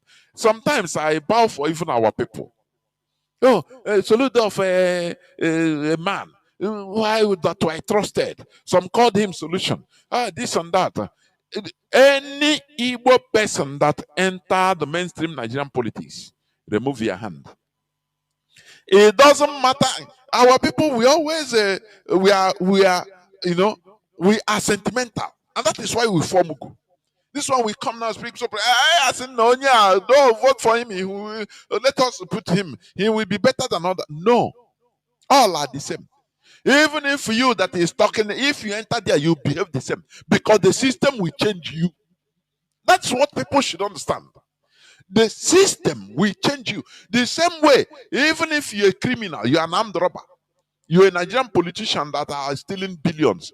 You go to Canada today, acquire Canadian nationality, become a Canadian provincial or regional leader in politics or mayor in a city. I am telling you, you cannot steal one dime. You cannot. Because the system will put you, the system will put you right. We align you. Don't you see? Don't we have armed robbers that are committing blunders, killing people, stealing? But once they travel to Germany, the system of Germany will nobody go. They're not a 10 man. So behave yourself. Are you getting me? Where any place you are going, you see camera everywhere. Not somebody will tell you so, boy. That they are different from Nigeria. In Nigeria, you can buy justice. You kill somebody because you know you have a friend in the judiciary or military, big military officer. You call him, he will come and organize for you, bring you out. Germany, even the former politicians can go to jail for anything. No tolerance. Everything is not to somebody will tell you, oh boy, even the way you sit down, the way you talk is different than the way you talk in Nigeria. You will be minding your business, minding yourself, because you know that law is working. That is the system. Are you getting what I'm saying? Is the system. System aligns you. He bends you to that system.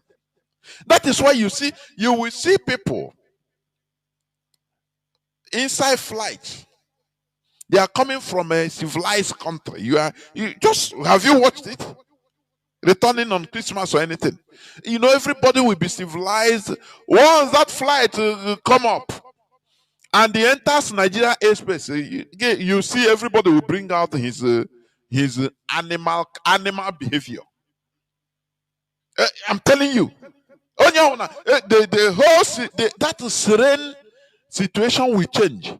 You see, Niger we there now. We are landing in Niger. You see, because they are landing in an animal jungle, and you change that that cloak of civilization, which you come out from Spain, from America, where law was working. Now you change it, you remove it, because you know that it doesn't work in Nigeria. Now you become an animal. You change as a plane is landing. Any person that touches you, say, nah, waiting. Nah. These are people that we are quiet, being nice to each other, right from Gatwick Airport. But once the flight fly, they see that they have gone out of, now they are up. They are heading to Nigeria. Everybody starts his character. Don't you see that? Because system changes you. Are you getting me? People build a system gradually. It's not easy to build a system, but once you build a system, the system will now start changing individual. So if you bring if you want to bring a British Prime Minister, tell him resign there, come and be Nigerian president. Once he come, what he will see there, system will change him. Either he run or he will become more corrupt. He will be doing something he will never even dream. I say not do. He said dream of doing in the UK. He will be doing it in Nigeria. So, oh boy, not the thing. That is how things are. Please continue listening. And actually argues against the respect for international boundaries, argues against national policies on the grounds that one ethnic group, which just happened to be the ethnic group with which the British worked out an alliance, should permanently remain a freeholder, moving across all boundaries, respecting no laws and things of that nature. If you are talking about all Nigerians having a right, that is a claim to a divine right that you are not allowed to touch unless you belong to that ethnic fraction in Nigeria. If that ethnic fraction had the means to create a nation, they would have created one by now. The truth is that between the Fulani and the Hausa, there is a very badly structured sense of nationality. The way people talk about it, those who know, they will say a pulo is a pulo and a kado is a kado. It means that although they speak the same language, they have not managed to create a sense of nationality, and they have imposed that in every other part of Nigeria and in every Nigerian conference and situation. We just don't need. We don't have to be over liberal. So, in conclusion, what am I trying to say? Why the Fulani are on the rampage is because there is no coordinated resistance. Everybody is fighting on their own way. You don't win a war with uncoordinated resistance. It is impossible. Haven't I told you, say it here, I said it here several times, the fall of Ekumeku is because they became uncoordinated because of infighting. They told quarrel that they should settle. They now start seeing themselves say we are more fighters than you. Why people are dying? Because we are more warriors than you. Now they say, okay, what we are going to do? Let everybody go and defend their home village. Finish. No more mass attack, mass defense. No more coordinated resistance. Now they went back. Each people, each warrior, each military, Ekumeku warriors, they went back to their villages, various villages. In a bunch, they can do wonders, but they splintered. Their splintering led to their fall. Britain will go in one village and only others will be watching, just like what is going on now in Nigeria. No, it's happening in Benue. It not reach my side though. Don't worry. It's only that side they can reach. If they come to our side, we are ready now. We get boys. I am telling you, you can't do nothing. If they finish there, they come to you, you can't do nothing. This thing from fourth position to first position. It's because it can only happen in Imo State. I've seen people say it. We Anambra, that kind of thing cannot happen. Before God and man, Nigeria, remember you. They might not come in that way. They come in another way. There is nothing you can do. Sometimes. No, it's only in Imo State it can happen now. Anambra, we cannot. We know us now. But Anambra kidnapped a sitting governor. Obasanjo whip another person. How do we boast? It is also killing us. Instead of to learn to be massively fighting for each and every one of us, the failure of Imo State, we accept it as is our collective failure. That responsibility will energize us not to allow any other place to fall. But when we say we push it now, Nandimona, don't worry, it cannot happen in my place. Nigeria, Chetegi, you are nothing. Your strength is nothing to the caliphate. Others will be watching you. They will treat you and bring you down. Put any person they want, and nothing will happen. Are you getting me? But once we understand that there should be a coordinated resistance, that if they are trying to impose a governor in Imo State, other Biafran states will be saying they rise up in support, in solidarity, not allowing it to happen in Imo State. That is the time you know that Nigeria will go back and say, oh boy, these people we can no longer penetrate. But when you look at your brother to fall, you say you start making mouth. Now that side now it can happen. It cannot happen my own state, my own village. You are a war in here, but Mazi Nnamdi Kanu have said it. He said we should come together, irrespective of our various differences. He said Ijo cannot do it alone. Only Igbo cannot do it alone. Robo cannot do it alone. We join together. Now, when we fight and get what we want, now we can decide how we either stay together or any person that wants to go, he go. That is the only thing. That is how South Sudan get their country, for your information. They were fighting themselves, two major ethnicities. Dimka and the other one, I've forgotten. They have other minorities. They were fighting each other. But John Garang goes, I think in the 80s, and told them, look, just like Mazi Nnamdi Kanu, he talked to them, he said, we are fighting against each other. Ejo against Igbo man. Robo, say Igbo now rubbish. Don't say Igbo man now this and that. We are fighting against ourselves. But we have a common enemy. John Garang told them, if we continue fighting again and killing ourselves and eating the flesh of ourselves, our common enemy, the Janjaweed, the Arabs, they will colonize all of us, and all of us will become slaves. We either stop this infighting, this clannish fighting against ourselves, and face our common enemy.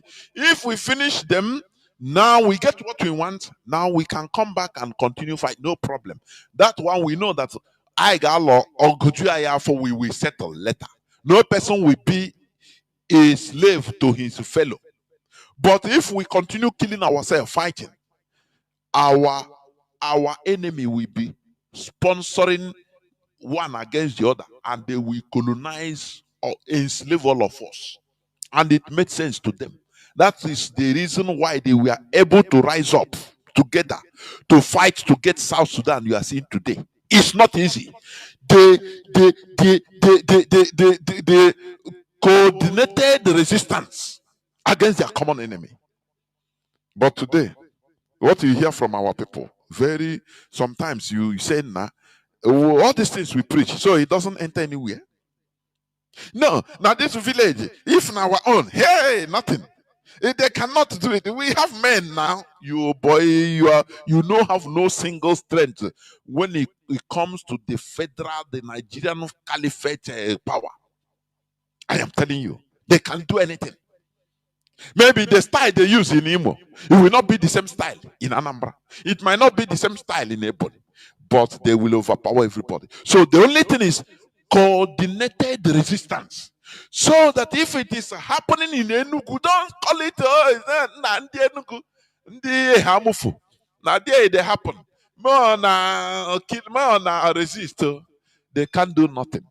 Every one of us should rise up in unison against any part of Biafra land that is under attack. Any part of Biafra land that is under political attack. What do I mean by political attack? Any governor or any political leadership being imposed on that place. Others rise up, even not in that state. Others will rise up saying, no, what is happening in Anambra? No, we are against it. We protect everybody. There, the enemy will be afraid. But once you restrict it to that place only, they don't have any power. They don't have the power against the caliphate. That is coordinated resistance. Without it, we are all gone. That is what they are trying to do, to destroy our coordinated resistance, so that we continue fight. They pitch each one against the other. This one against this one. We continue rolling around or fighting ourselves or yabbing, doing saga, whereas the enemy, the caliphate, continue doing what they are doing. This is where I'm going to stop. I will go into a few minutes break so that when I come back, I will open the lines. Please do not go away. I'll be right back. Are you one of the personal assistants Chieftains of Ojukwu? Yes, I am. I have an appointment letter that shows that I'm a senior aide, in bracket media. Can you remember that day in 1970 when Ojukwu left the country? Yes, I can. What was it like? Rowdy. A little rowdy. Rowdy in the sense that we did not expect the collapse of 12 Div. Don't forget, 8, that things were beginning to look up for Biafra. The arms were beginning to come in. So the collapse of 12 Div was sudden and unexpected. So when the news came that 12 Div area had totally collapsed, cutting off S Brigade that was around Azumini, so there was problem. So at this point, there was no hope for Biafra. We had been decimated. Those who were the 3rd Marine Commando heading to Owerri, some were heading to Olaku, around today's Imo Airport. Some were heading to Aba. And Maduebe couldn't really put it together. Was the chief of army staff. So Emeka was advised to leave and he left from Ogwa. Who advised him to leave? Salui. Banefo? And Co. Yes. Philip. Did he resist? No, I don't think he resisted. I wasn't too old or matured to know what was happening inside that hall, but I know he agreed to leave. Philip was among those that convinced him to leave? Yes.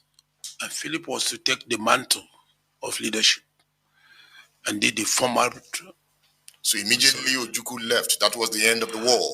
More or less, yes. There was no more resistance. War is about resistance. There was no more resistance. Pamphlet, so there was no more resistance. So he left knowing that Philip Effiong was going to hand the instrument of surrender to Nigeria. That was obvious. That was obvious because the resistance had been broken. There was no more coordinated resistance. And despite Colonel Joa Chuzie's attempts, there was no way. So he had to go into exile. Some said he ran away. No, he didn't run away. Emeka didn't run away. To run away means there is an obvious danger, yes. But it was organized. He had to leave. He had to leave. How did he leave? From which airport?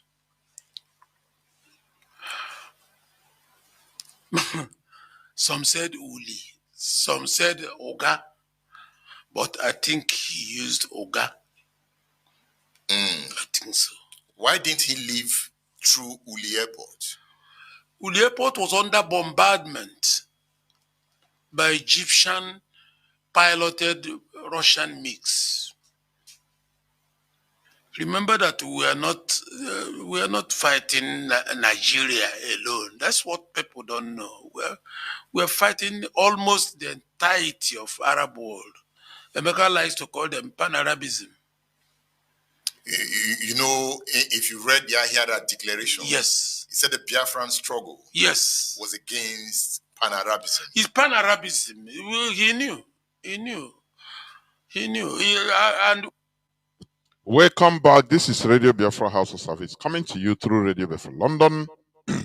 My name remains Mazi Jonathan Chindu from Olu province of Biafra London. We are here live and direct. Today is the 29th day of July 2025.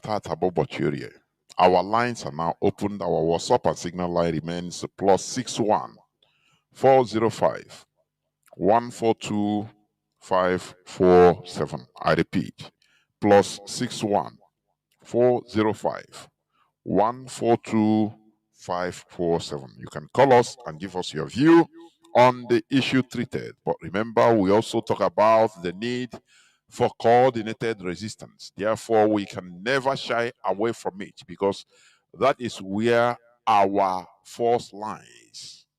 United we stand, and divided we fall. And our enemies has been trying, or our enemies have been trying to break our coordination so that onye gara n'elu, onye nke ọzọ gara n'ala. And we understand their game. Therefore, I have a caller on, let me see, caller on WhatsApp, please. You are the first caller. Can you hear me? Caller on the line. Mazi, the Mazi, welcome to the program. Please go on. Quick one, sir. I'm at work. Mazi, the reason I called, you see, I'm not yet to be sentimental or to be this thing, but what I want to say is that as far as Biafra is concerned, people that are causing confusion in this Biafra struggle I notice and I observe very well are the religious bigots. Trust me. That's why it's behalf of us to get Biafra. That's why the religious mindset. Once there's a religious mindset, they are easy to be buyed. They are easy to be compromised because they are confused set of people. They don't have this trade man of their own. That's what I truly observe in this struggle. Check out people that cause a confusion. That is what I have to say. That's my contribution on this night, Mazi. And second, Mazi, please, my name is Chindu. My name is Chindu, and I've not forgotten. I guess you have forgotten. I said I need the ESN. The ESN, this okay. I've sent several times. Okay, I'm sorry. I will reply you. Sorry. I will reply you. Okay. Thank you. There will.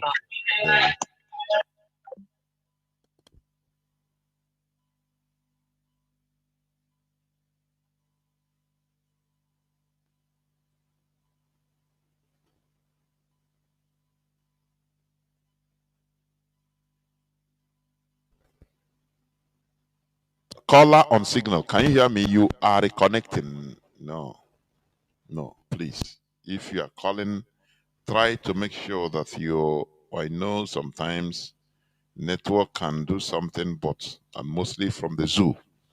But try to put data that is at least strong. Caller on WhatsApp. Can you hear me? The same thing, reconnecting, and he's not from here, I think. Caller on WhatsApp, you are reconnecting, please. Let me see. I hope my voice is coming out. Is it from here? No, but dashboard, everything is okay. No, my voice is not from here. I don't know. Please, if you are calling mostly from the zoo, if your data is not strong, there is no need. I know you want to talk, but no need. Caller on WhatsApp, can you still hear me? Caller on WhatsApp, can you hear me? Caller on WhatsApp, are you there? No. Let me see what is happening. Let me see.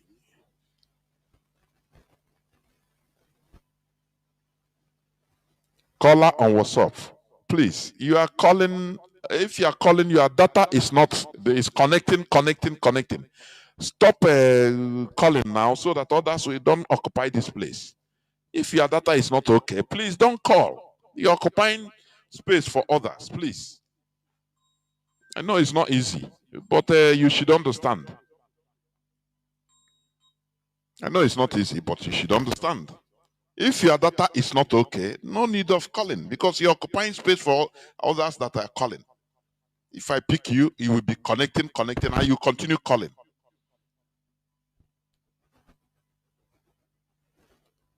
Mazi, go, please. Can you hear me? You are on board. Mazi. Mazi, I can hear you. Can you hear me, Mazi? The whole world is hearing you. You know, this other brother is calling, but look at this. He's occupying. I don't know why our people cannot listen. He's occupying if you call, he's on connect. That is connecting. His data is not good. It's from the zoo. Leave. Stop calling. Let others call. I know it's not easy. Maybe it's not your fault, but leave. Once you call, Mazi, you go. Please go on. Look at. He's still calling. If care is not taken, I will block this because if I pick it, it's connecting. Maybe where you are, there is no network. Let our people please be reasonable. Mazi, you go. Please go on. Welcome to the program. Thank you. Thank you very much, my big brother, Mazi Jonathan. This is your brother, we're calling from UK, and I salute you for the good job that you are doing for Biafrans. I appreciate Onyendu. Asemendego, Bihado, continue to guide and protect him. The DOS, HODOS, I salute you. Mazi Chika Doziem. I saw the interview that you made. It was very, very important for our people to see the interview and then understand what we are fighting for. Now, Mazi, this part that I've not been calling up, but I'm listening to see how we are going to continue fighting until we reach our destination. I remember one of those days. There's one of these our motto they call up worker must go, and when you look at it, he thinks that he's going to fall apart on the way, but he must reach his destination. We must surely reach our destination, and we are getting there. And the reason why I called tonight is the topic you raised tonight, very, very important, because this topic is what have been disturbing me and bothering me, particularly our people. And I don't think about any other thing. I think about our people. Sometimes I ask myself a question. So, nobody like this. This is what I always ask myself. So, I did like this. Now, I remember when Onyendu always preach in this platform. He told us that we must to fight this battle. We must fight this battle unless we come together. But if we fail to come together, we are not going to achieve what we are pursuing. He always said these things on this hollow platform. But what baffles me is when I think that our people have learned a lot from Onyendu, I never know that some of our people will disappoint. That makes me shed tears till tomorrow. Why am I saying all these things is because I'm in Biafra land for the past three months and I was there and then I was, trying to understand exactly what was going on. And I have to say it to Biafrans that, in this hallowed platform, we speak the truth. As long as Onyendu speak the truth in this hallowed platform, we have to say it the way it is, so that it will ram with the program where Mazi Jonathan was preaching tonight. So that because all the Madi Dromia with the best. I remember this platform. Some people were calling Onyendu.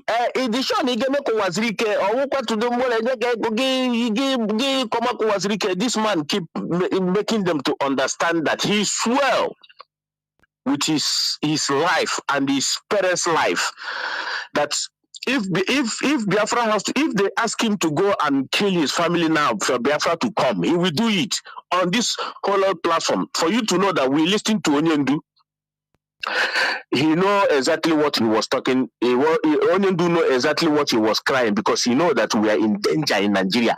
Mazi, I witnessed it in my little while I've been in Biafra land. We are in danger. Do you know in Imo State now, as I speak to you? Ask. The logo of Imo State is in Imo State. Nobody knows who is going to be next. When you see our people moving, nobody knows if you are going to come back or not.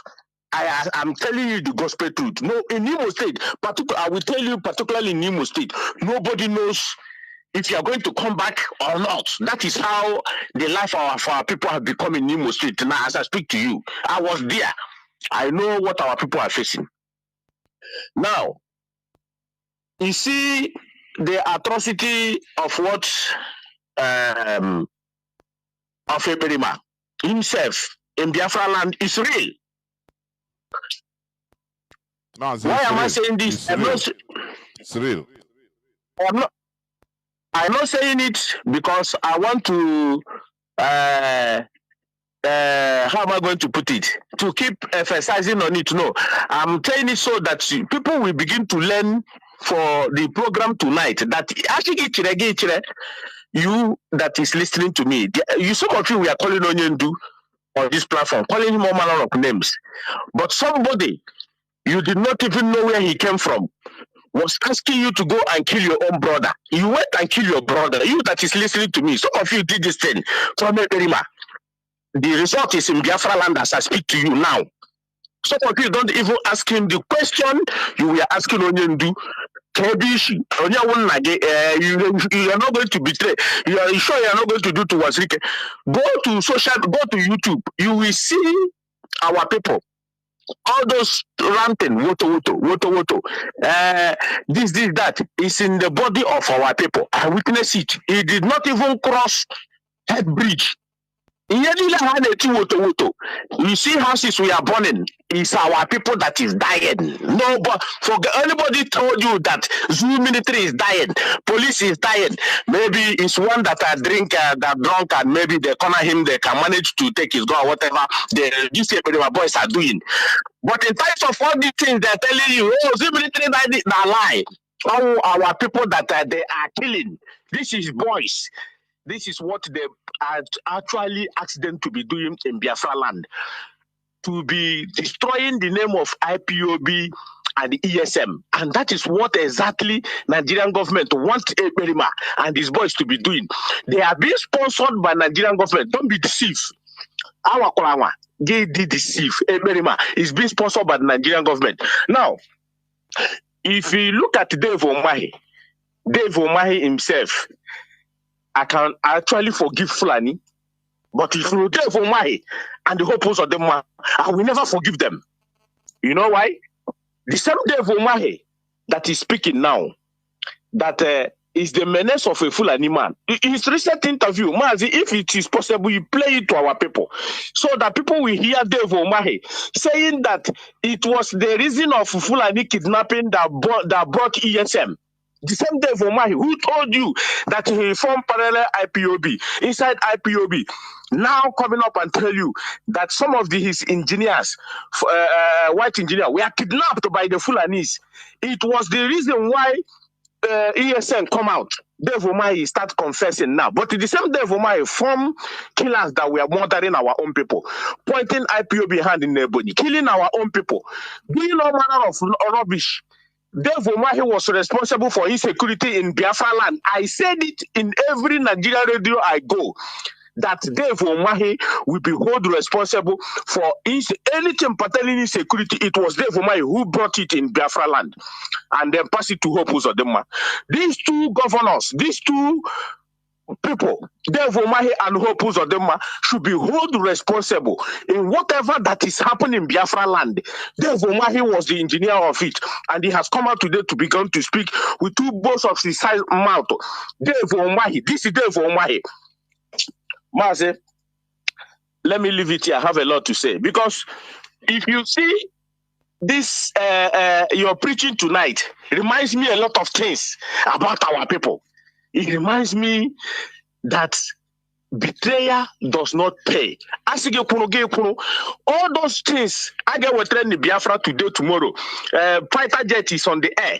We have bought tank.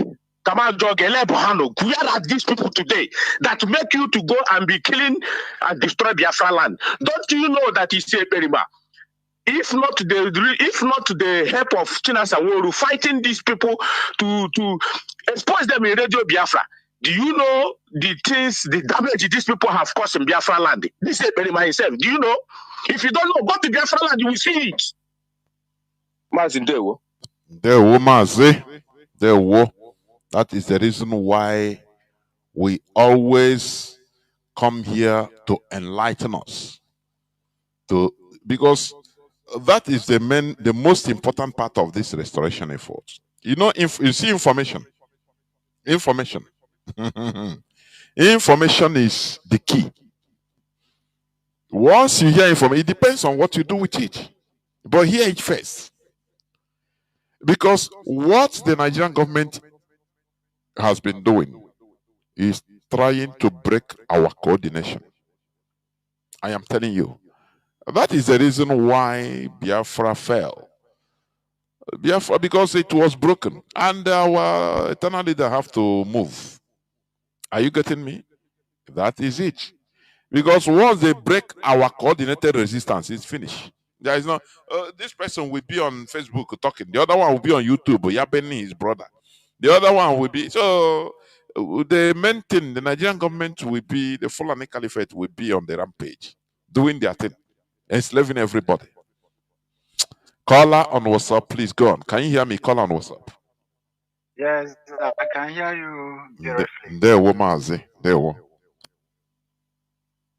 yeah, good evening, Mazi Jonathan, and good evening to Biafrans all over the world. My name is Mazi Chechbu. Yes. Yeah, Mazi, which I barely hear people recognizing it. About what I want to pinpoint was the time the president of America traveled to Qatar. So on reaching Qatar, so one of the known terrorists that was once been wanted by United America, I mean to say, was in sort of he was led to meet Donald Trump in order to have some negotiation. So, but I was surprised at the same time seeing Dangote, being at the same time introduced to Donald Trump at the same moment, at the same occasion. So I'm just. Are you talking about what? Are you talking about the? Are you talking about the new Syrian president? Yes. Okay. Yeah. Go on. Yeah. Yes. The man was once declared one. Not he was even till of recent. He was having $10 million bounty on him. As he chops people's head off. He's an ISIS terrorist. The ISIS direct. Go on. Go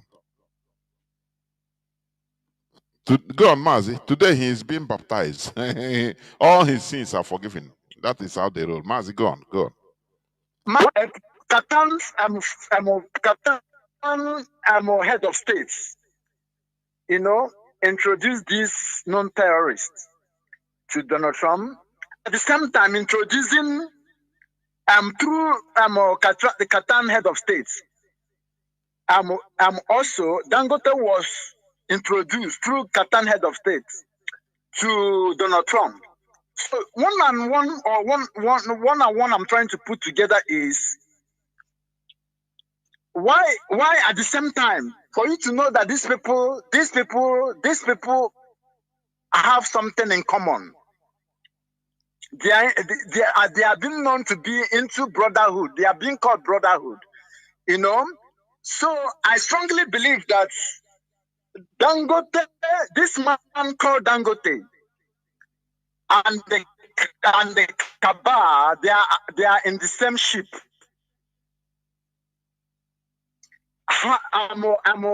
Through his talk, he had been facilitating these terrorists being dispatched all over Nigeria, killing indigenous people of so-called Nigeria, for them to take over the indigenous land. So this man knows what he is doing. Him and his cabal elite, they know what they are doing. They are all in the game to kill the indigenous people and take over the land, and also to be able to make Nigeria a caliphate state. you know, and you know that this brotherhood, some Arab country ban this Arab armor brotherhood. They ban them to disassociate with them. But look at them, look at people from Nigeria is working hand in hand with them. And I'm saying it on Radio Biafra. This man called Dangote, his logistics is being used in dispatching all these Boko Haram and these Fulani militias, foot soldiers all over Nigeria. So nobody should come and tell me that this man is not into this game. Nobody should tell me that. They all know what they are doing. They are taking over. They are being sponsored by this Muslim Brotherhood in order to take over Nigeria and set up a caliphate, a kingdom in Nigeria. So thank you. I rest my case. There were, of course. We know that. All of them are working in synergy. All of them. It is only our Igbo billionaires and elites that don't have or don't support our agenda. The only people that doesn't have agenda. If not what IPOB is doing. Support us, they don't support us. And remember, before the caller on signal, please, Mazi Chris, just hold on. Remember, there is a news today, yesterday. ISWAP earning $191 million annually from taxing farmers, fishers in Lake Chad region. You see that? We cry and shout for support, for financial support. Oh yeah, oh yeah. Igbo man ready to pay 100 million to kidnapper, like the primate, the Methodist primate that was kidnapped. Go and meet him, tell him, Oga, give us even if a fraction of that money, a fraction.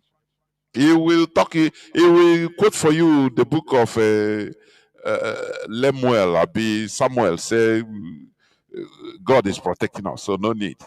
You know, you see that in people heading happily to perdition, to abyss. As you go, he said that, and that is true.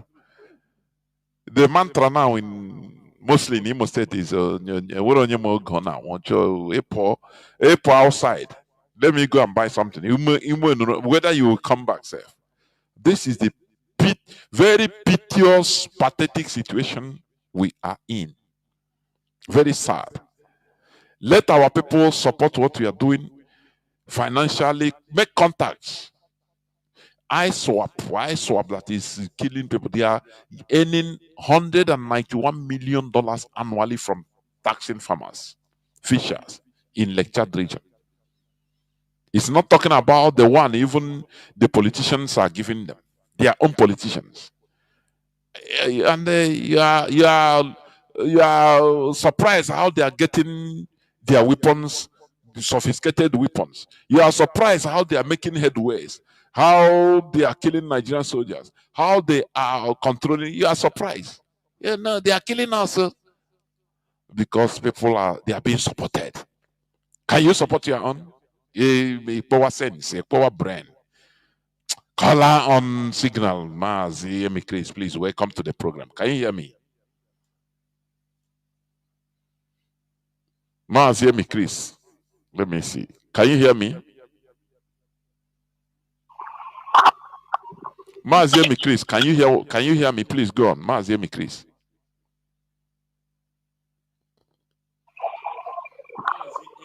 You are on board. Mazi Chris, can you hear me?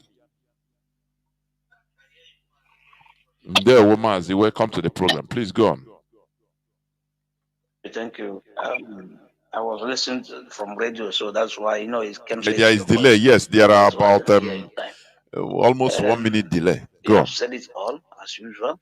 That is how Nigeria is. That is how the situation is. Everything you have said here is what has happened. But let me begin to answer this one, brother. Say that they know what they are doing. People that started since 18th century working to take over Nigeria, gradually that have advanced at least 80%. They have advanced their course up to 80%. They have conquered the Hausa people. Use the Middle Belt as a conquer to start killing them right now. Take every position, not only in the political field, but also in the military field, in the police field. They're in charge. If you say that it seems that they're working together, no, this is an understatement. These people have taken over. It's only that we are finding a way, to stop them. That's what we are doing.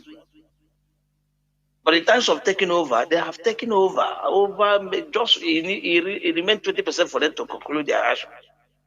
20%. And that 20% is thank the IPOB. Thank IPOB. If IPOB was Nnamdi didn't expose them, expose these people, they begin to withdraw some steps. Certain things, they begin to use strategies to do it. A country, a people that manipulate a dead man, put another person in order to return that thing what they want. Use Nigerian money, use Nigerian state to borrow money all over the world, store the oil resources in Nigeria, build a refinery. You don't know that refinery they built in Lagos was refinery for Funanis. You think it's for Dangote? You're joking. In a little while, you will see that refinery or Dangote being given the controller of NNPC. He will be in charge. By that time, they will seize everything you have. They'll make you to breathe. They are now trying to use agriculture now to starve people in Nigeria. You don't see food. The little one they give you, it is a thank you. Now they will be in charge of food, be in charge of the police.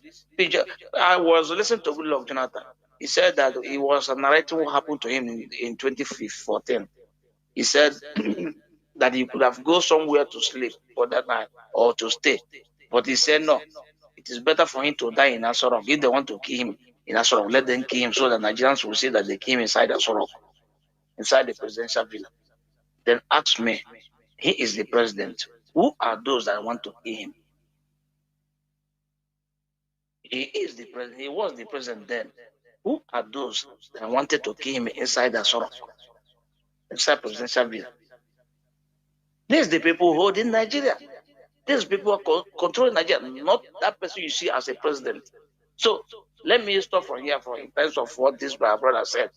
Do not understand, use any word that to underscore these people. These people have taken over just about 20%.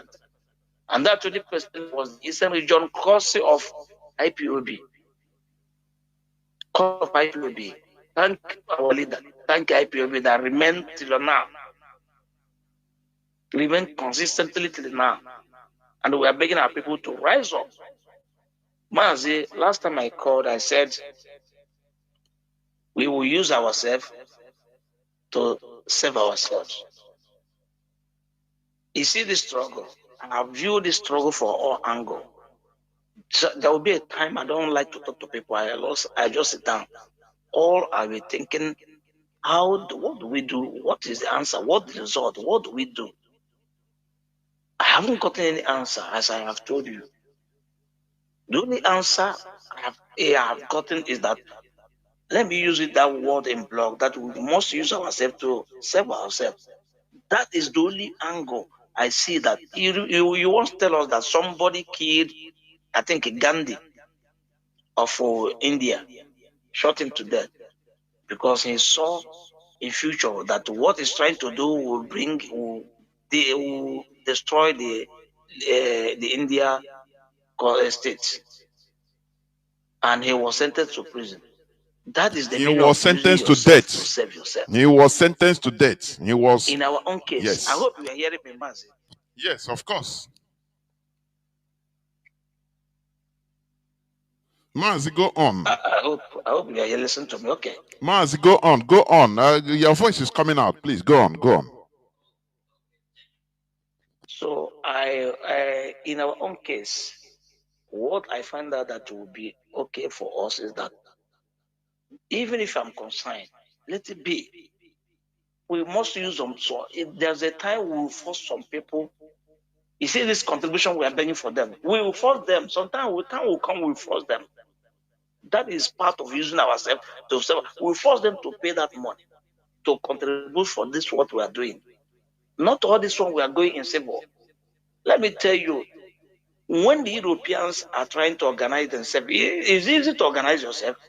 They're trying to put things, as you said here, rightly mentioned here, to put things in order. That's make laws and make everything, make arrangements. Put things will begin to work according to the rules and everything. Is it easy? Even the religious, religion they're talking about, the establishment of Mazi, it is not easy. It is not easy. There are people that their life is to scatter. I'm telling you, it's not easy. Mazi, go on. Not a day job, not even 100 years, 10 years job. It's years job. I don't know how long it lasts. But compared to the people we are dealing with in Nigeria, where right become truth, we'll be able to do whatever I want. You know what about? I met one group on the social media today. Anything they talk, they use P2B, mention P2B, IPOB, this and that. I say, and I call them, ask them, say, excuse me, anytime you people talk about Nigeria issue and other thing, you talk about P2B, you talk about IPOB. Why do people mention IPOB in every of your thing you do? And you forget to mention Sunday Igboho that chasing the same course of IPOB. And they forget that the Tinubu went to Yoruba meeting where they're talking about the Yoruba and they sang the Oduduwa Nation Anthem inside that place. And none of you are ready to, even you call, why didn't you attack Tinubu when he was reading that he sang national anthem of Oduduwa? So these are the things, they gather enemies all around to infuse rubbish into the sense of people. People begin to behave like animal. So by behaving like animal, when you say, I always say something that you say the word today. I said there will be environment you will stay. If you don't change the environment will change you. And it is almost 99.9% that the environment changes you. Before you change the environment, you will fight a war to change the system. That's the point. Changing the way people behave. To put another one, you will fight a war. Either you abandon that place and leave, or you abide to what they are doing. If you go to Nigeria, you don't want to drag line to buy fuel those days. You behave like a gentleman that came from overseas. You queue up today, you didn't get fuel. Maybe at your point, you didn't get fuel. Tomorrow you come back, you queue up, you didn't get. The next day you will jump like others. That's the system changing person. If you come for the next one you come, maybe you will force to do what in order to get it. That's how environment or system changes you. Even if I told them yesterday, if you like, bring more than 100 reverend fathers or pastors or even the good people, the best people on this planet, put them into Nigeria, they cannot make difference because Nigeria fundamentally are wrong, and there's something wrong with it. By the education you give to the curriculum you give. If I go to school and somebody has asked me, I asked somebody yesterday, who discovered Nigeria? Is that Mongapo? He said, yes, that's the reality. I said, okay. It is the kind of people we are talking to. So, Mazi, what we are doing is a very difficult task. And I said that the only way out, there will be a time. That's a suggestion I want to make. Maybe I will call the number of HOD and make that suggestion. I don't want to make it on air. That this thing we are doing now, we are going a soft hand. And we are trying to preach our people so that they will develop. But do you know one thing? that thing inside us, so when you know something in my as DNA or and I hate it. You see this Radio Biafra, those that still dwell on the IPOB very, very well are those that listen to this Radio Biafra. If you go outside them, they will be ready. They will go to every platform on this planet, link themselves to make comments, to talk, because they can talk, but they cannot listen to Radio Biafra.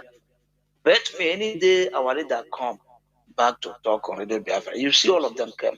That time our leader was talking on Radio Biafra. Everybody jump into or they listen to Radio Biafra. Sometimes they come here, listen to what our leader said, but they have not been in IPB for one day. But they listen. After I listen to Radio Biafra, he listened to the broadcast being replayed by another person.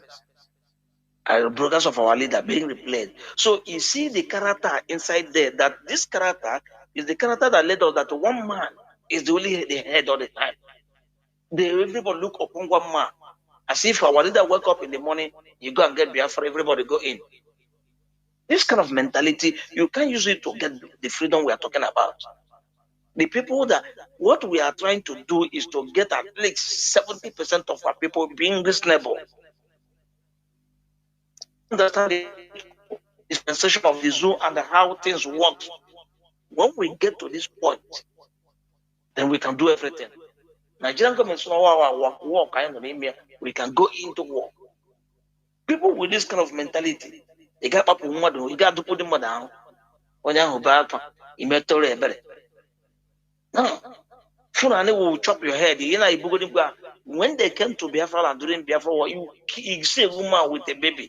Eat the woman, go the baby. That's what they're doing in the Benue State right now. Obino Hanazo.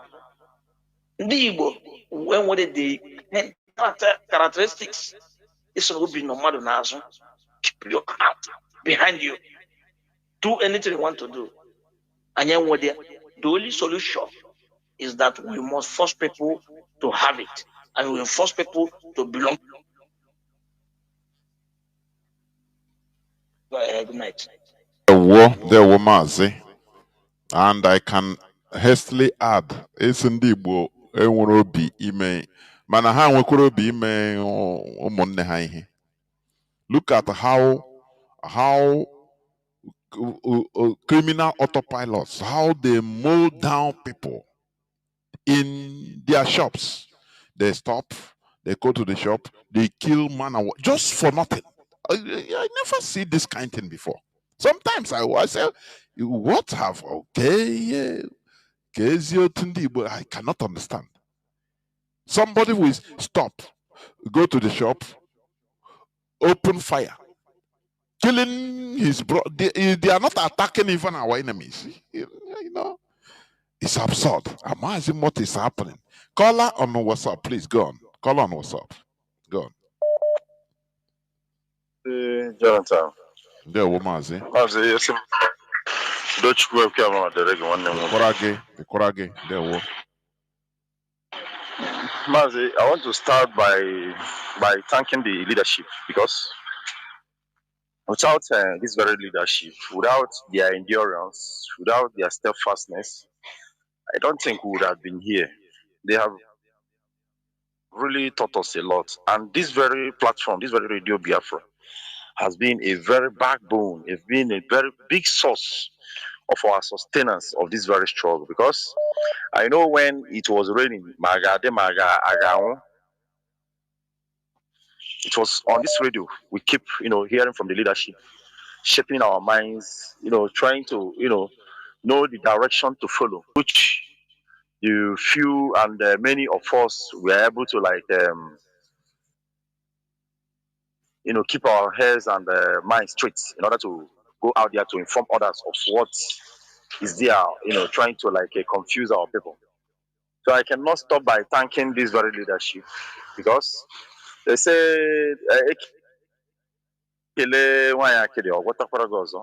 from what they have been doing since our leader was adopted,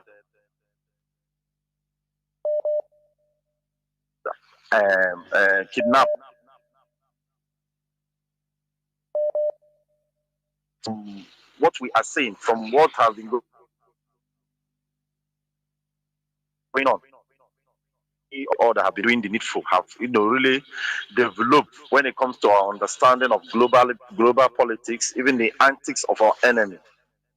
So I said, I hear me. That was young. But this very struggle. I see it beyond how it is being explained from this our platform. I almost see it as something that we have been all almost run over, because we will not be in this position to bring out our best or to do the needful.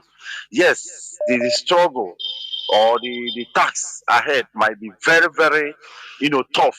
But it looks as if there is no hope. But we cannot stop from doing what we are doing, knowing fully well that our enemies are numerous. Mazi, anytime you see these very enemies, people like the Western world, the Fulanis, and the Nigerian government does anything, know that they have done trillion times of that very thing. It's just that only what you're seeing. Because I remember when this very Western governor,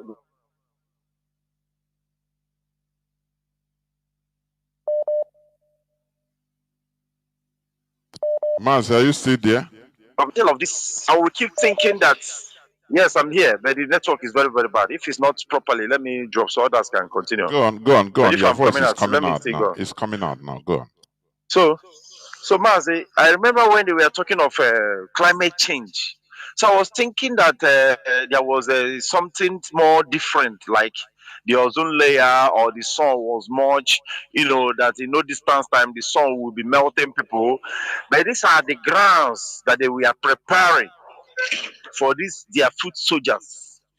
And this thing you see the Fulani is doing presently now in Nigeria, this thing has been in existence. That is what they use in sacking the blacks in the Middle East, even in North Africa, replacing them with this very white that you're seeing all over these areas. And this thing they are doing now, it is a deliberate attempt in order to make sure that blacks never own anything called land.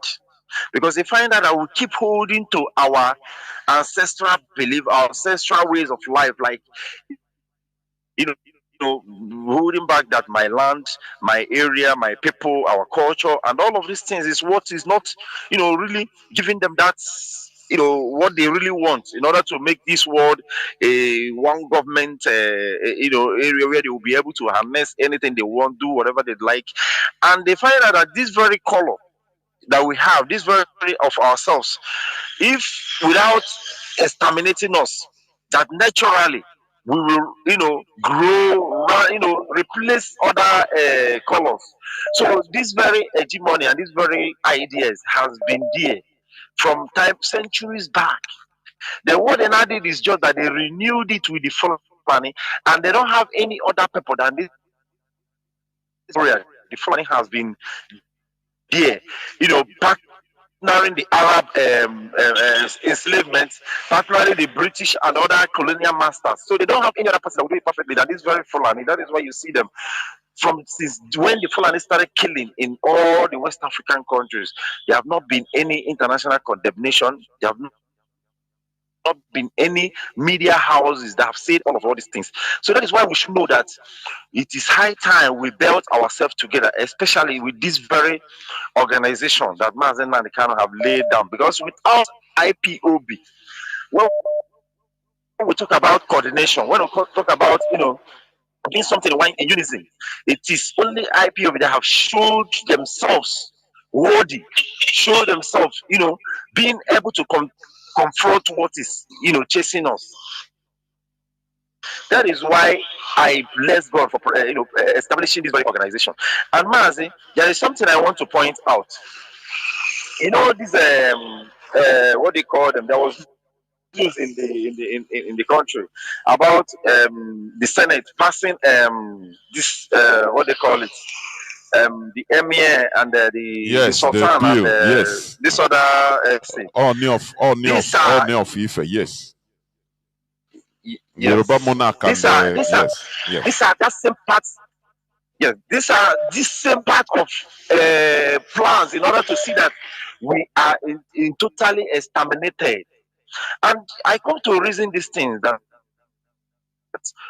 the more you listen to what transpires in the past during the Biafran war, the more you get to understand our situation and what we need to do. Because I've been wondering, why have there not been any country that support us, even presently?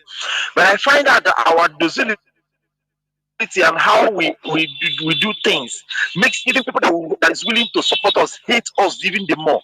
Because you find out that how did we just fought a war of a year, 3 years and people died in that nature, and it was abandoned as if nothing happened. You see, then if you are in a position that you render support, and this kind of things took place, you will never in your life think of even giving any kind of arm or even raising your face. And mind you, what is in this world is all about interest.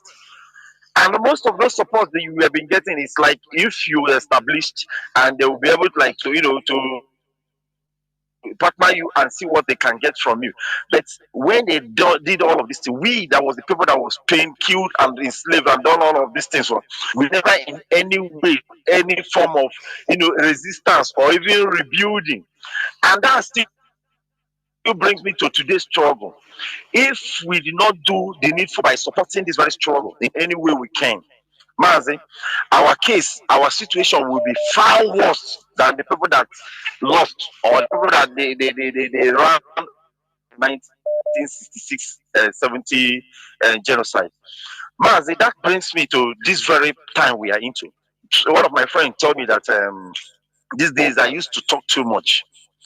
I told him that he said in the past that I am this kind of quiet person that I neither talk. I told him that why I talk is because those that knows should teach. And I've come to learn a lot from this very platform, this very struggle. Me keeping quiet will be evil. It will be evil. And knowing the dangers that is ahead of us. Mazi, do you know that presently now it is known generally, every Nigerian now is getting aware that GMO has been, we have been consuming it even long ago. So how will I know all of these things? How will I come to this very radio since 2010? I've been listening to this, and when I go out, I will keep quiet. It is evil. That is why I talk. And when I talk, I expect people to understand. And when they don't understand, it pains me a lot. But I know for sure, because we have been taught in this very radio that no matter what you do, no matter how they resist it, you must keep. Because continuity, persistent is the key. Because the people that we are trying to stay off, they are not backing down anyhow, anytime.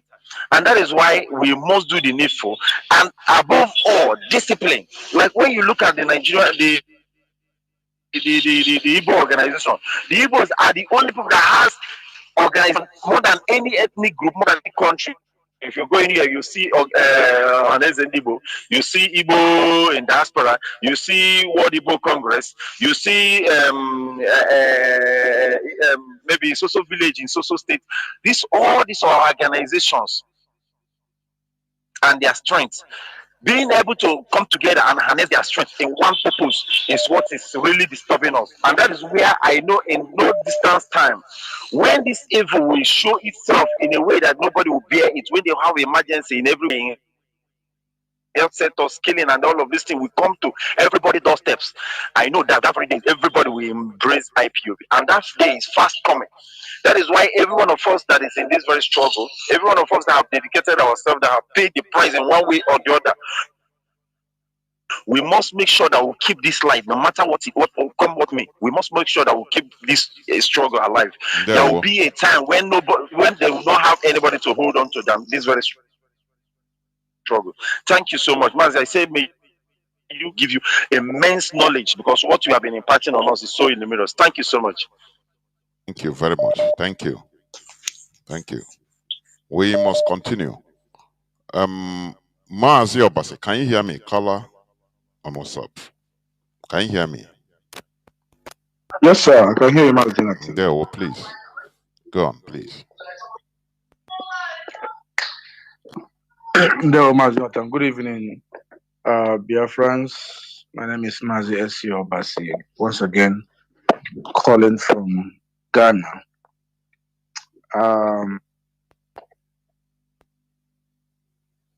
But one of the terms that the Nigerian people use to deceive the gullible among us, anytime you hear that term being used on anybody, just mark the person as Oyeriri.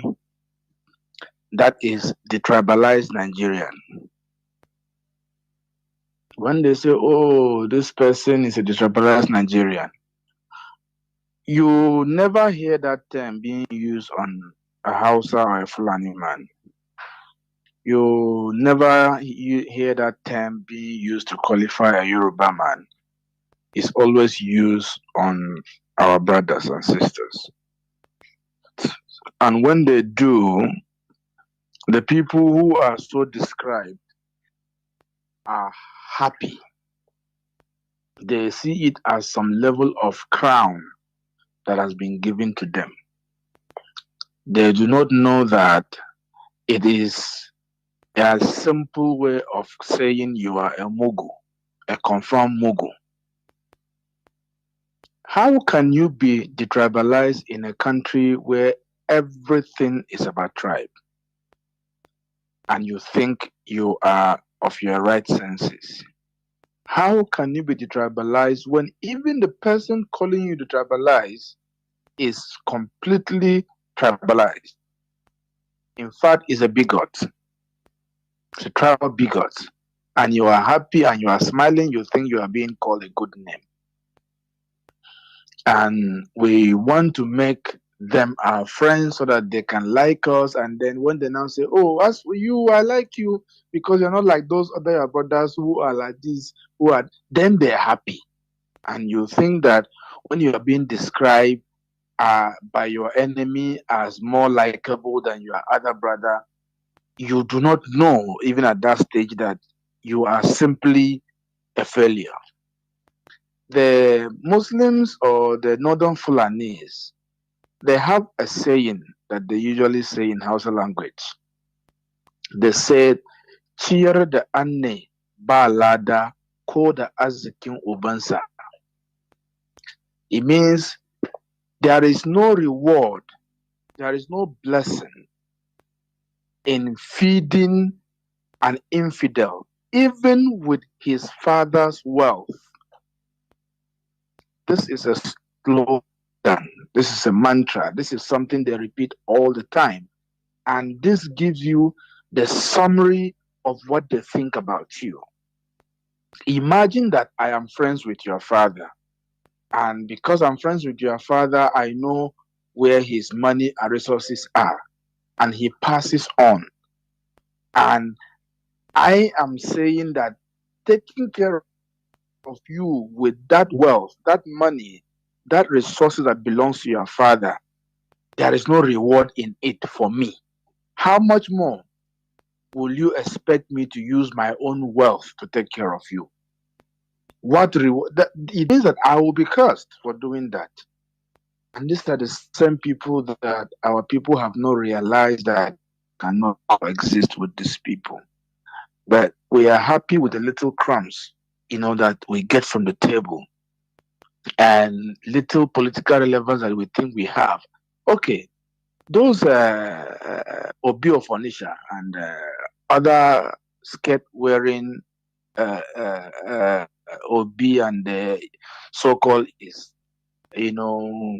bragging about going to Abuja, about being tribalized, going to, symposiums and speaking big English and how Nigeria is one, talking about how they have stayed in Kanu, stayed in Kaduna, stayed in this place, and how they school in Meduguri, and that makes them somehow, an embodiment of Nigeria.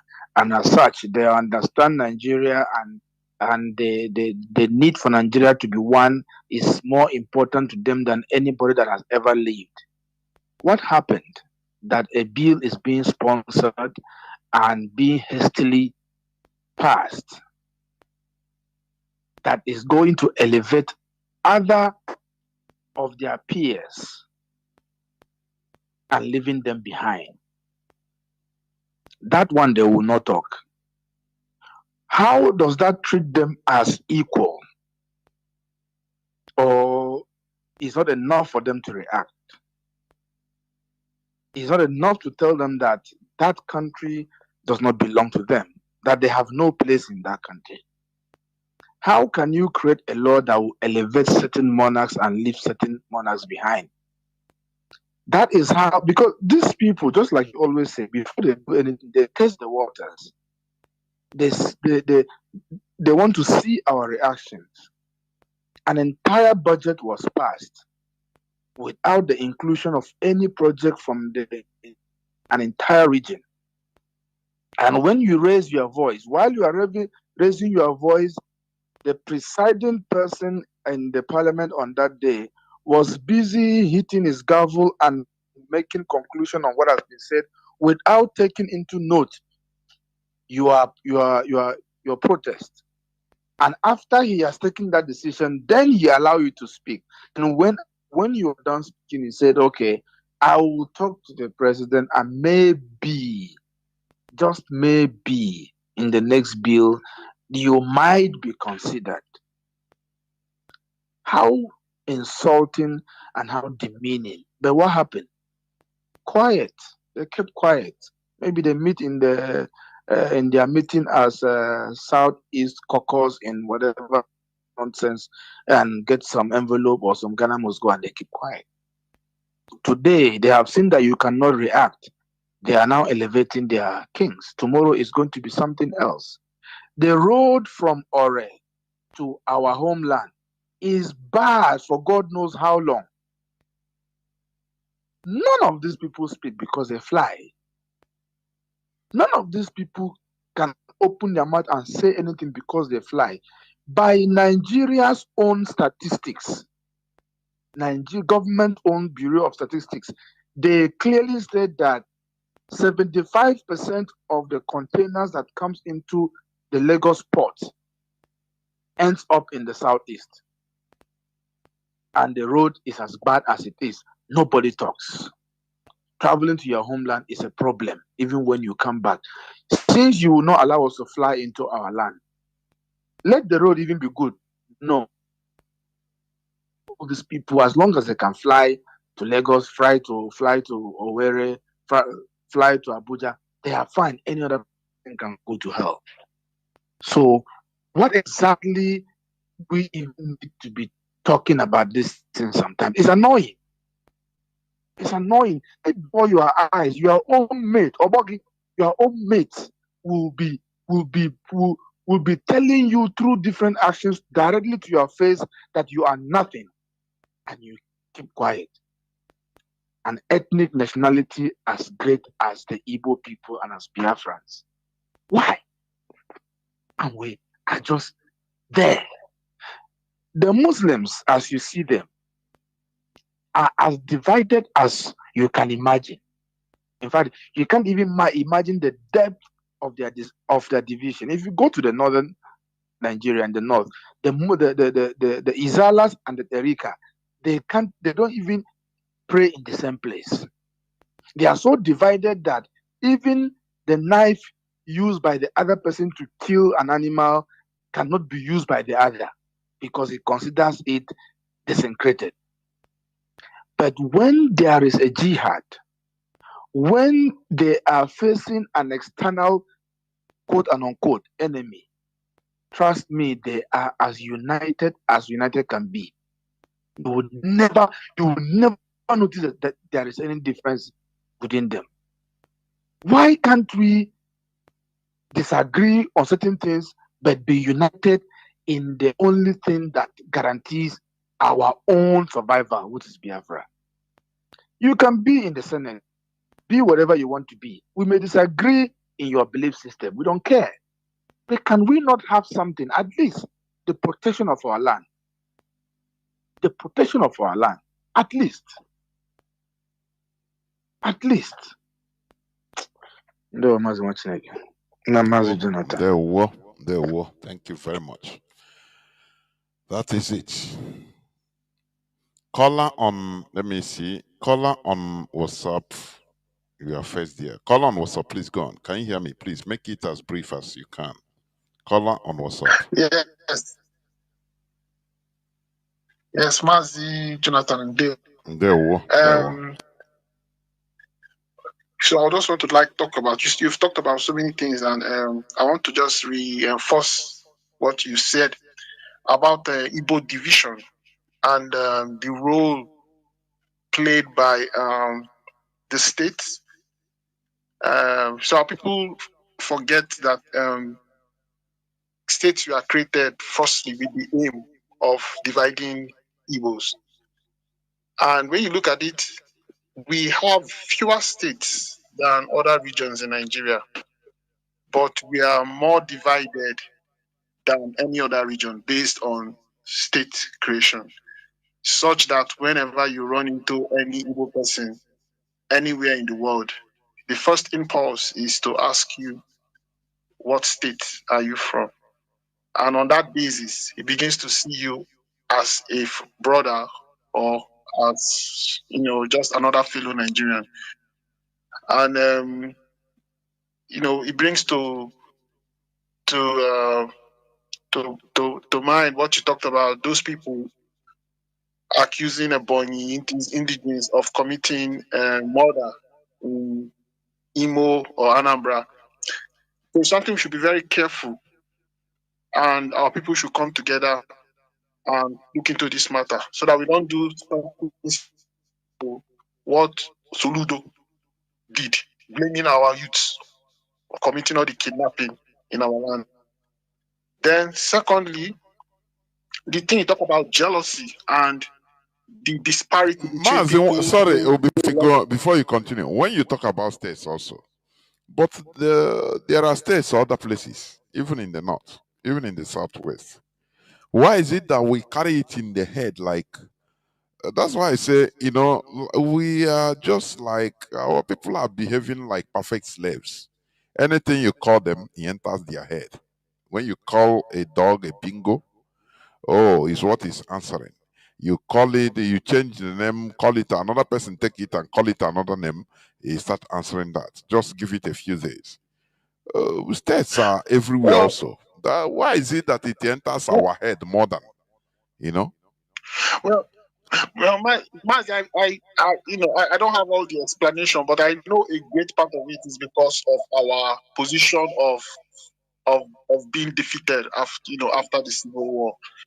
The powers that be know how to manipulate this state creation, so that when they dangle some positions among these, they know we have divisions amongst us. So they've